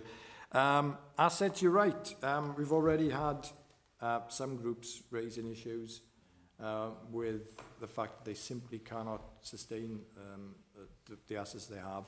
What we've been doing is trying to find other groups that could take over rather than those assets coming back, because the danger is, in the current climate, if those assets come back, they may no longer be assets that will stay with the community, because quite honestly, they would probably end up on the list that I'm talking about, unfortunately, because we're having to look at all of our assets. So the first thing is, can we find another community group that's able to do that? We unfortunately have got no money to provide any external support, but you're right as well. those groups can apply for money and funding. So that's the way we're trying to deal with it. But it is worrying and concerning. And of course, we know that in our more affluent areas, there's pressures, but there's more resilience. In our more deprived areas, they haven't got that same resilience, and they're all they simply haven't got the same resilience in terms of economic and expertise as well. So that's what we're trying to work with. Voluntary sector is crucial. We spend a lot of time trying to provide that initial support in the voluntary sector. So working with one community, so we provide funding from the Household Support Fund, significant funding that they use to go back to what I was just saying, to actually provide money to groups that possibly are trying to provide services. So we work that way. And you're right, it's crucial. Partnering with the voluntary sector is absolutely crucial. I was at the Tackling Poverty meeting that we run every few months, and it's sobering talking to them about everything from the mission and other groups as to what they're doing out there, and the recognition, going back to my earlier point, that they all have, that we cannot go forward with a dependency model. They absolutely understand that we have to work together to find some ways of making what they do sustainable and more resilient without the reliance on the funding, if you like, coming through from the council all the time. But yeah, without the voluntary sector, quite honestly, there would be so much crumbling around now, whether it's the libraries or some of the other things. Can I just remind the panel as well, on our work programme, we have the asset management strategy coming in, pre-decision scrutiny of asset management strategy, including proposals for engagement, will be coming in more detail. So we'll have that in more detail. Councillor Ramsey. Just a very quick one, really. I just wanted to emphasise kind of like support, really, for making sure that we're targeting what little resource we've got to those with most need. And I would just going to draw it to the voluntary sector as well. I think you're absolutely right. The resilience of the more affluent areas means that they can ride the storm, if you like, and it's things in those areas where we've got more deprivation that fall down, and I hope that we take that message when we're supporting the voluntary groups in there, and I'm sure we do. Yep.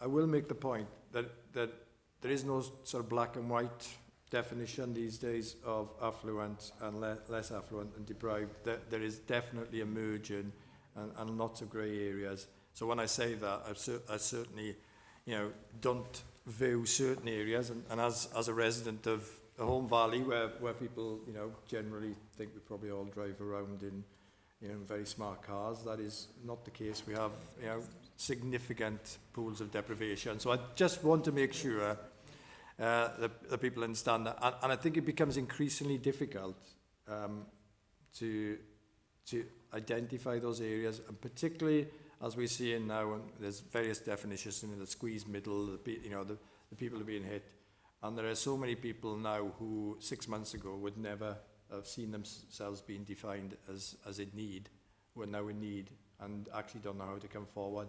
But then, Councillor Ramsey, you're absolutely correct. There are parts of our borough that are absolutely where people are living in very clear poverty. We have at least a third of our children across the borough who live in poverty, which is similar to national, but we have parts of the borough where it's much higher than that. So it is stark in some areas. So I think and we certainly have that information.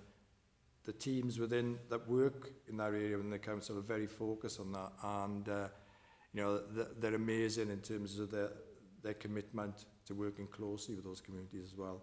But it is, it is becoming more and more of an issue, more broadly, and therefore the decisions are going to become even more difficult, I think, in terms of where we provide the support and the funding because of that, because there are increasingly more and more people in need in that regard. Yeah, thank you. I think as well that if you're talking community groups, usually if one or two key players in a community group cannot continue, then sometimes it can, and that can happen anywhere in the district, can't it? Yes, the lines are more blurred these days, and there's a lot of hidden poverty as well, isn't there? Yes, there is. Right, okay. Are there any more questions, general questions on these priorities? A lot of the priorities will be coming back in more detail. Councillor Sain, did you have a point you wanted to make? I did have a question on assets, but I think you've covered that. We will be covering that in more detail later on. Okay, that's great. Thank you. Right, so we've talked about the three priorities from Councillor Davis, the priority from Councillor Patterson. The asset management strategy will be coming in more detail. Councillor Patterson, I wonder, we have the crime and disorder item, and I wonder if we can add your priority to that on our work plan, so that you can come back with the actions that you're taking in relation to your priority, because I wouldn't want that to get lost. I think that's a very important priority. No, thanks. That will be very helpful. Thank you. Thank you. The finance, that will be coming regularly to our meetings, and the cost of living action plan. If you could forward that to Sheila, please, and then that can go around the committee as a whole, please, that action plan for cost of living. Thank you for that. Right, then we'll move to item 10, the council management on energy. Dean, you've been very patient waiting. Thank you very much. I believe you have a presentation on this item. And thank you, Councillor Patterson, for joining the meeting for your item. Thank you.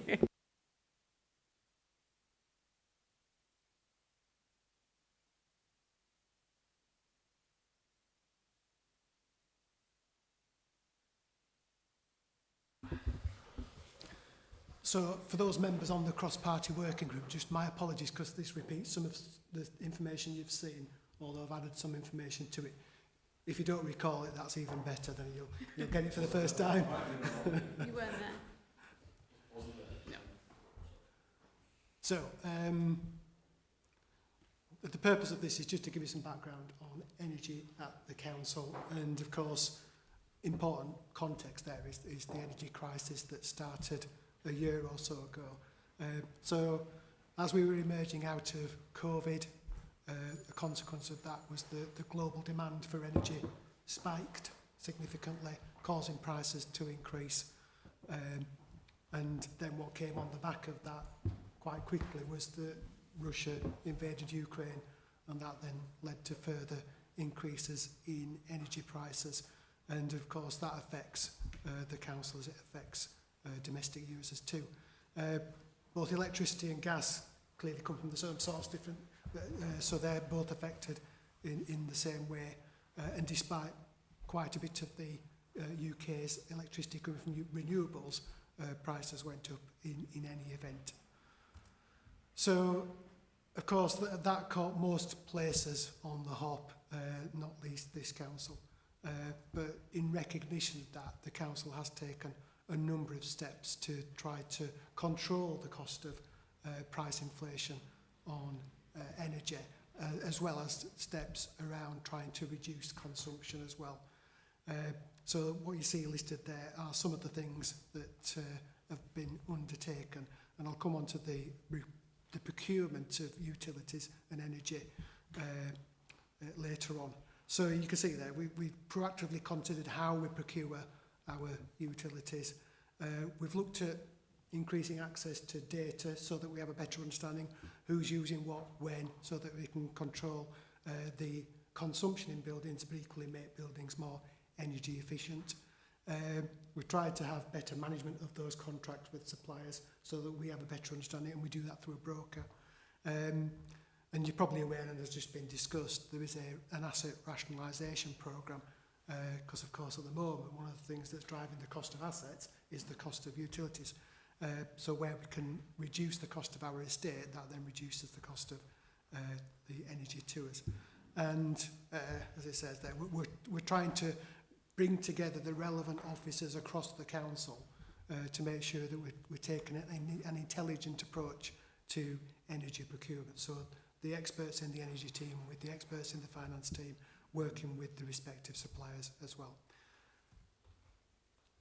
So in terms of what we do at the moment, and that's a bit small, so I apologise for that. So we procure our supplies, like most councils, through block contracts with purchasing organisations. That previously was just with the Yorkshire Purchasing Organisation, but you'll see later that we've started to move away from that. We use those professional buying organisations because, of course, they're buying in bulk for lots of councils, so we're not going in there by ourselves. We're getting the value of purchasing at scale and equally using the expert of the brokers in those organisations to purchase in advance as well and going to the right points for us. We've given there the couple of examples that we've used. So we previously were with the Yorkshire Purchasing Organisation. We're with them for gas still, but we've since moved away from them to the Crown Commercial Services and using them to buy our supplies. And as it says there, we use the purchasing organisation because we can be part of a bigger group of people buying a basket of products and therefore endeavour to get the best price. Bearing in mind that once you get the price, you're locked into it for a period of time because in essence they are buying in advance supplies and you're locked into it. So you get the best price at the time, and it's often the case that you don't look back, but that's what we're doing. And we're doing that with other businesses, and we're doing it with government at large as well. So that's the approach the council takes, not any different to any other council across the country. So this next slide, just as you probably aware, because I think there's kind of a misnomer about if domestic energy prices go up or go down, then that impacts on the council. And because the purchasing of domestic energy is different to purchasing of business energy, because we're doing bulk and all that stuff, it's not necessarily the case. So I can, the number of times people come up to me and say the gas, the petrol's gone down at the forecourt, why isn't the council's cost of energy gone down? Well, it's because it's bought in different places at different times on different arrangements as well. And you can see the graph there that equally with domestic energy, the government has taken action to keep domestic energy bills. You're all familiar with that. I think a lot of money has been pumped in it. Those same benefits, while some were available to businesses, it wasn't universally available to all businesses, and this council didn't benefit from that. So we were still at the vagaries of the energy market and having to be a bit cuter out in terms of our buying of energy with the purchasing organisations that we're using. So what does the council have at the moment? So its current electricity contract is with the Crown Commercial Suppliers. We were tied into quite an expensive arrangement with the YPO and have since come out of that and entered into an arrangement through Crown Commercial with EDF. That contract runs from April 23 up until March 27. Now, we're not fixed with prices with that because they were buying chunks of energy. They may buy 12 months in advance, they may buy 6 months in advance. So in essence, we may buy some today that we won't get used and delivered until 6 months hence, but we'll fix the price today. With gas, we're still with YPO, and the price of that comparative to CCS is higher, but we're tied into that contract, but we're due to come out of that contract, and we will then get the best price at that point in time. And you can see there, we're with a range of suppliers for that. Right, so in terms of the supplies that we get, so in essence they are broken down into 4 main blocks. I'm not going to talk about Kirklees Active Leisure because that's a matter for them, and equally I'm not going to talk about schools and college because that's a matter for them. They are separate arrangements. Other than under Kirklees Active Leisure, the council has latterly had to provide additional funding for their cost of supplies. So in terms of the annual cost of electricity over the last 3 years, so the corporate estate in 2021 was costing us about £1.2 million a year. That's since risen in 22-23 to £2.8 million. So you can see there that the price increase has been significant, despite the council reducing its corporate estate down as well. And the other big draw in terms of energy is, of course, street lighting. And the cost of that's gone from 1.4 million to 2.1 million pounds. And I'll come on to what the council's done to try to control the cost of that as well. Just on Kirklees Active Leisure, the consequence of the energy crisis and the impact on them and then our ability to support them is that in 21-22 we provided them with an extra £400,000 and in the last year just over £1 million additional for the cost of electricity. And I've just put on there also the HRA, so Kirklees Neighbourhood Housing came back into the council and that's been an additional cost that is picked up by the HRA that I've just shown here for completeness.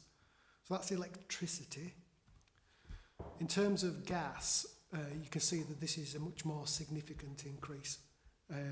So on the corporate estate again, it's as I think Councillor Cooper said, it's trebled, quadrupled in terms of the cost to the council.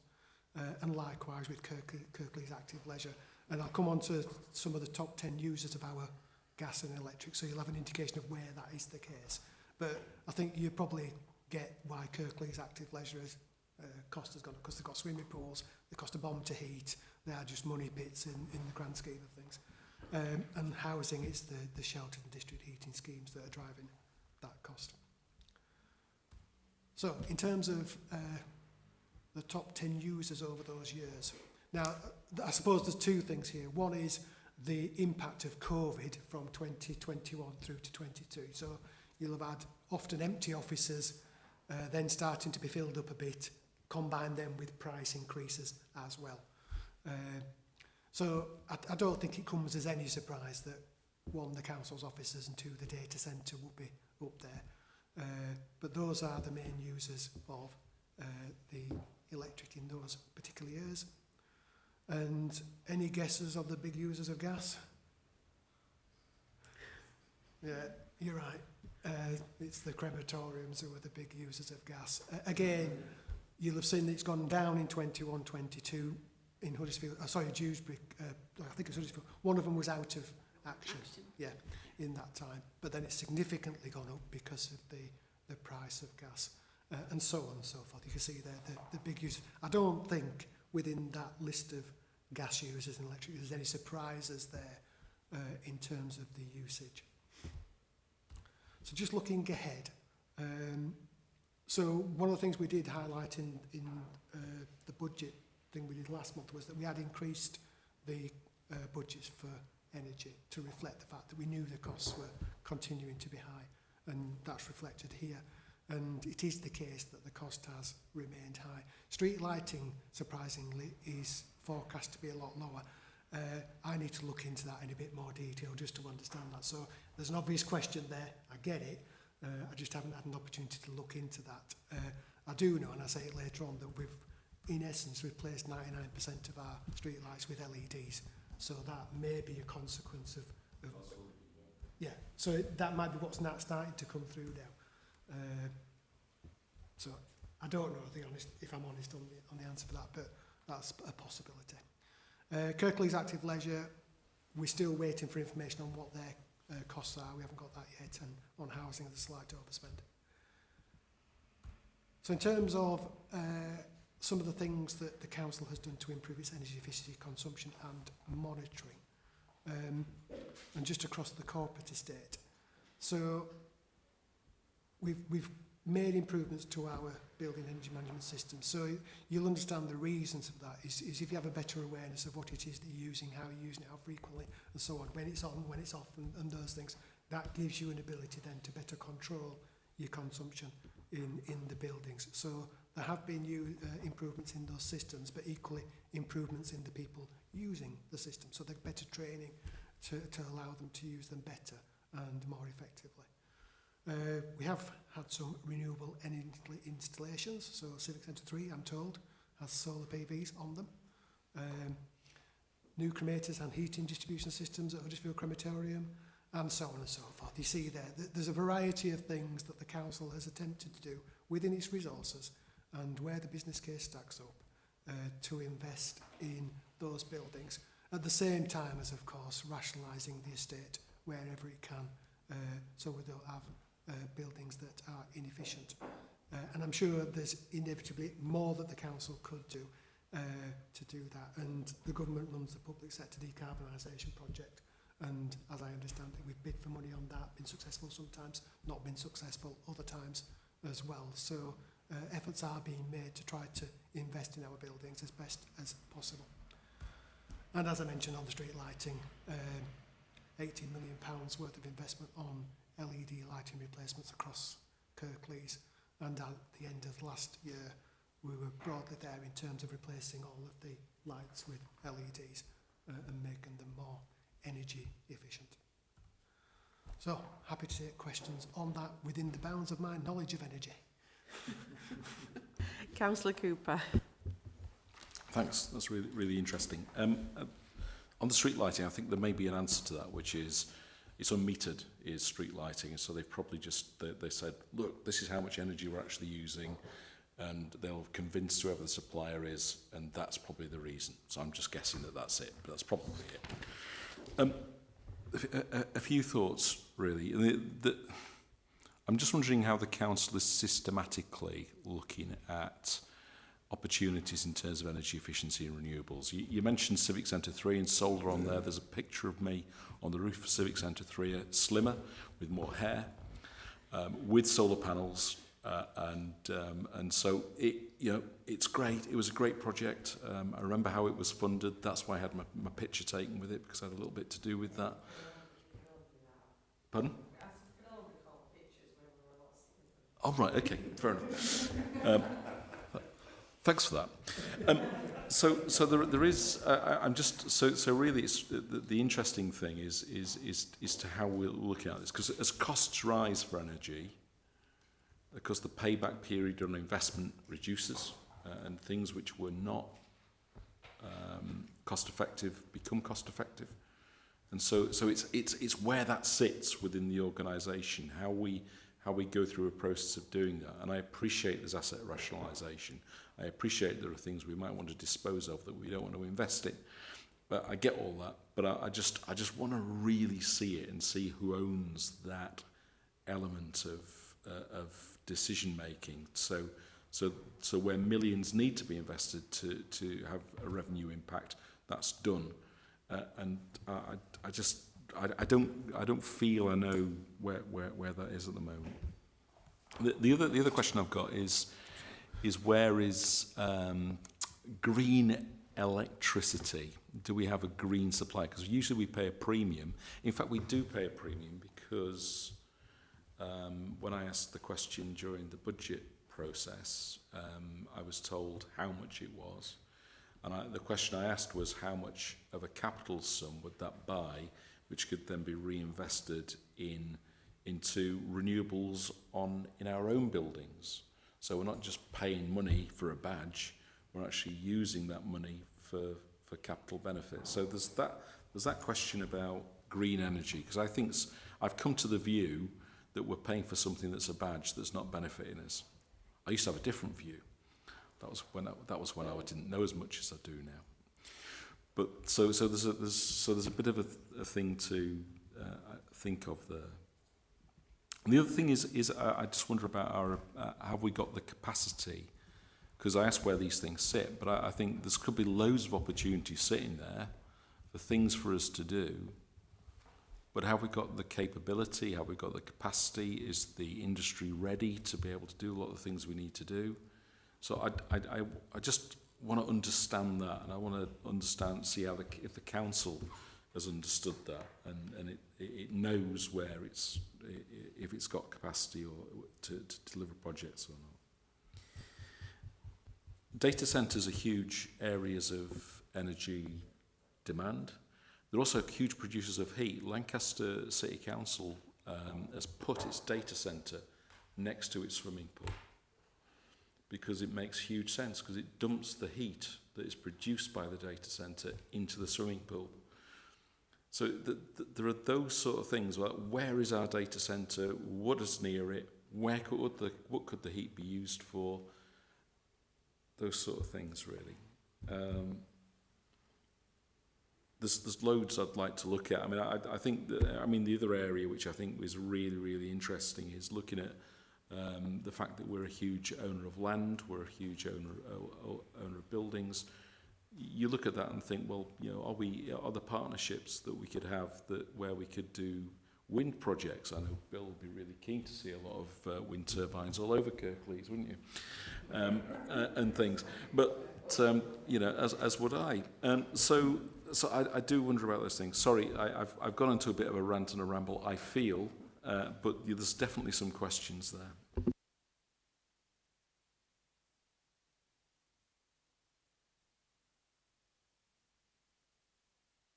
So, as I understand it, there is a specific team responsible for energy and climate change matters. So there is some capacity within the council to do that. And I think some of the things that have happened are a reflection of, you know, work does go on in terms of trying to do that. But I suppose it's a case of there's a limited amount of capacity and it depends on the priorities the council has. I think equally in terms of the investment that's necessary in some of those things, it does come down to scale sometimes and the scale of investment required. And like you've said, sometimes you have to determine whether it's the right time to do that investment because the technology is just not necessarily developed as well, or it's going to be very expensive to do it, and the return may be, you know, well into the future rather than more immediate. I think given the council's current financial challenge, that in itself is an incredible challenge to have. But nevertheless, you know, the council's committed to climate change measures, and we'll, you know, always continue to look at what opportunities there are. Equally, we'll look to government and see what government is offering in terms of funding, because through the public sector decarbonisation project, there are opportunities there for the council to get funding to invest in measures that will improve energy efficiency. So I think it's trying to work within the resources that the council has to optimise what it can do and come at it from different ways. So the asset rationalisation piece is as much about, you know, not having inefficient property that is going to stand empty otherwise, and mothballed is of no real value to anybody, I think. Is that right? Rachel, did you want to come in? And Councillor Davies, did you want to come in? Or it depends on what Rachel says. Yeah.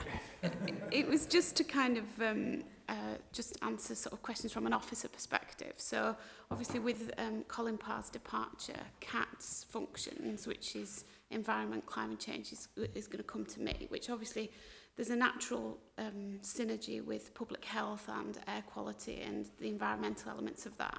But equally from a corporate perspective, what it enables us to do is look at that energy team and make sure that we're investing it in the right areas based on some of the things that you've said. So, I mean, he only went last Tuesday, but we're working on trying to connect those things together so that we can really deliver that climate change action plan.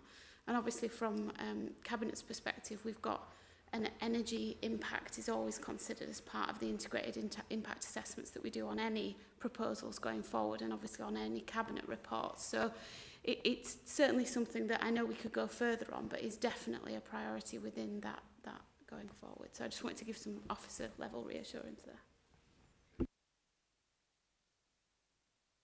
there. Councillor Ramsey.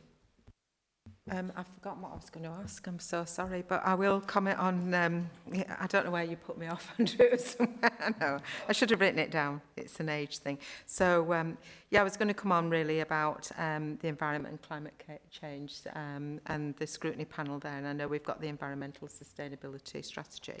I suppose the only point that I was going to make is, if there are opportunities to save money, it is the duty of all of us, anybody within the council officers or members or whatever, to ensure that they're contributed. And I don't know where that list or where that main point should be, whether it's Paul or whether it should be an officer. But if there are good things that people have got in mind that have happened in other areas, they should be making sure that they are getting through. Yeah, and just to add to that, we do have green employee network, because actually there's quite a lot of staff who care very passionately about the environment more broadly, so they're always coming up with suggestions of new ideas that how the council can do, and it's a bit of an every little help type model.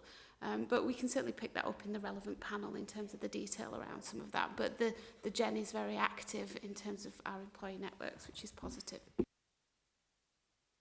Councillor Sain.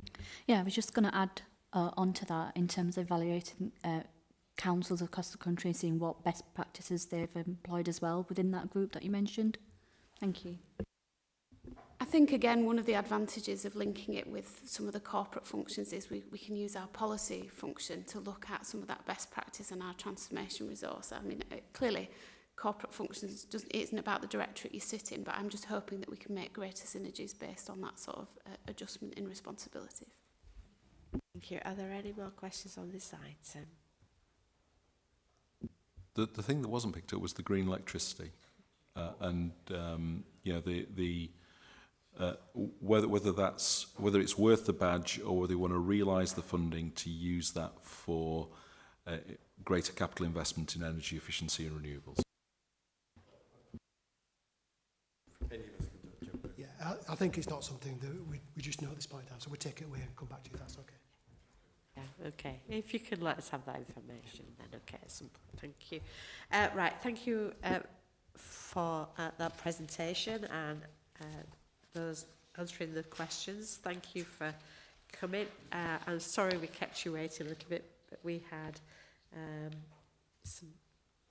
all of our items really, really important, and we're really interested in all of them asking questions about. Can we move on to item 11, the Kirklees Scrutiny work programmes? So these are here for discussion and agreement on the initial work programmes. So Children's Scrutiny Panel, Councillor Cooper, have you anything that you want to say on this at all? We kicked off last week, and so we're underway now, having our first full meeting. One of the things that we know is a priority that we need to look at, we've talked about today, is the SEND funding and where that's at. So we've got to see how that's be convinced, I guess, that we've got a really good, robust action plan on that. So I think that's certainly an area. We're going to, I mean, one of the things that we want to do right through all the items that we're going to look at is try and ensure that we get a child's perspective on this, that the voice of the child is looked at there. The ILEX review from Ofsted, that's very high on the agenda, and obviously given the issues that Kirklees had in the past, want to make sure that we're going to be get a good or better rating from Ofsted from that. So seeing how the council's approaching that's important. I've been to staff briefing on that, so that's been really really interesting. Another area which we looked at last week was where referrals were coming from for children's services, and noticed that there was very few actually coming from housing, and I wanted to look at that in greater detail because it feels like an area where we really ought to be getting a number of referrals from. So I just wanted to dig a little deeper and find out from housing staff how aware they were of safeguarding issues and things when they're going into homes. So yeah, talk a bit more, but I'll save that for later. Thank you. Environment and climate change then, Councillor. Yeah, we've kicked off to we've got a slight issue in, and we've already referred to it in that we don't have a director. The arrangements that we've got at the moment are that David Shepherd is going to oversee, but our link will be with Graham West, and he's got so we'll link through to the SLT through there. Apologies for the spelling on our agenda plan that we've given you, and there is, because environment's spelt wrong, we have actually had a meeting with Graham yesterday, agreed rescheduling of some of the items. So this is obviously fluid. It's a start, but we've managed to pick up everything that we wanted to this year, including tourism as well over the period. So, and we still have a little bit of flexibility if needs be. So hopefully we should have a good year. Thank you. And I think it would be useful if, as was mentioned, different areas have been picked up by different directors, that we have that information for your panel as soon as possible. Yeah, as to where that's gone. Right, growth and regeneration, Councillor Say. Thank you. So our directorate obviously is David Shepherd and Naz Parker. The areas that I'm going to go in terms of overviewing, we're looking at housing, various aspects of housing, whether that's building compliance or whether that's the growth of housing. We're looking at transport, various projects there. In terms of economy, it's the capital programmes. And again, as mentioned in this meeting, we will looking at reviewing some of those based on the current situation. And we've also got the post-16 skills in terms of driving the economy forward and rebuilding that. So we've got quite a jam-packed agenda. We're conscious that some items might move based on the current situation. So we're hoping to cover quite a lot, but like I said, it's all been on the basis of what's happening right now. Thank you. Thank you. Health and adult social care, Councillor Al. Yes, thank you, Chair. We again have quite a wide area of interest, but to me it does narrow down to, with two themes in particular: resources of the health and adult social care economy and capacity and demand, and these to me are the two crucial ones. And in fact, I do have a specific discussion with the strategic director booked in for tomorrow about capacity, about resource. As you may have noticed earlier, I do have concerns about the overall financial situation of the council and indeed of the country. There's not a lot of money around. I am very worried about it. In particular, I do worry about private sector care or nursing homes, because we rely on them a great deal. They are actually energy intensive in their operating, therefore their costs have increased dramatically. And domiciliary services, well, petrol or diesel have gone up. We have to pay people more in their expenses for travelling from people's homes around the district, so that's a pressure as well. So I personally am concentrating on the financial pressures around the whole sector. Thank you. And you've obviously got the very important maternity item that will be coming up, and also the access to dentistry. I know those are two items that have come over from previous work programmes for you. Yes, obviously the panel will be ongoing with they are in process. As I say, the finances worry me most. The dentistry one is more about children who require hospital extractions under general anaesthetic. A fairly niche market, but an important one nonetheless. And maternity services, well, we've addressed that in quite some depth. I've got fears about that. Both the Health Trust, Mid Yorkshire and the Collardale and Huddersfield Health Trust, they have aspirations to reopen birthing centres in Kirklees. And partly everything that really partly comes down to finance. But there are worries there also about staffing levels, about retention of existing staff, attraction of new staff. I'm not certain they're going to be able to meet their aspirations. I do agree that the health trusts involved, they are trying to and they want to, but I'm not certain. I certainly would not give a guarantee that we'll meet the targets. So obviously the panel will take a decision on its recommendations in relation to maternity services, and we will need to see whether that moves into more intense scrutiny in that area. Yeah. Yes, indeed, Chair. Thank you. Right, okay. And Overview and Scrutiny Management Committee is laid out. So as we discussed, IT, communications, inclusion and diversity, we've the council plan as it will be. I know we've just had the council plan through decision process, but it's the next reiteration of the council plan that's on the work plan. We've got the regular local flood risk management, we've got CAL, and we talked about the asset management strategy as well, just for a few items.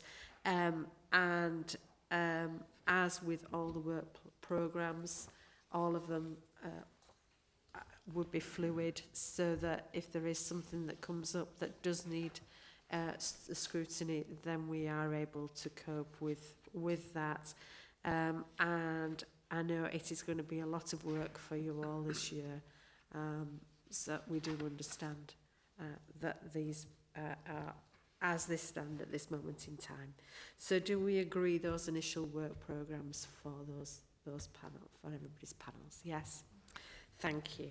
And I think that takes us just to any other business. I just wanted to briefly mention that we do have a scrutiny officer that is retiring after 17 years in the council. Richard has supported the health and social care panel for a number of years and has also worked on the joint health overview scrutiny committees, and we've gone through a few reconfigurations which he's worked on. So we do wish him well and thank him for all the help and support he's given us over the years. Is there anybody that wants to say anything in that respect? Councillor Ramsey and then Councillor. Yes, obviously I don't know Richard as well as yourself, Chair, but I found Richard to be very, very supportive, very knowledgeable, very experienced, and it was an absolute pleasure to work with him last year. Yes, Richard, very great support to me. I've recently been appointed to the lead member position. He eased the transition greatly. It's been a wonderful support to me. I do appreciate what he's done, and I do wish him all the best in his retirement. Right, so our next meeting is on the 5th of September, so thank you very much, and apologies that it has been a long meeting, but I think we've covered some important topics today. Thank you.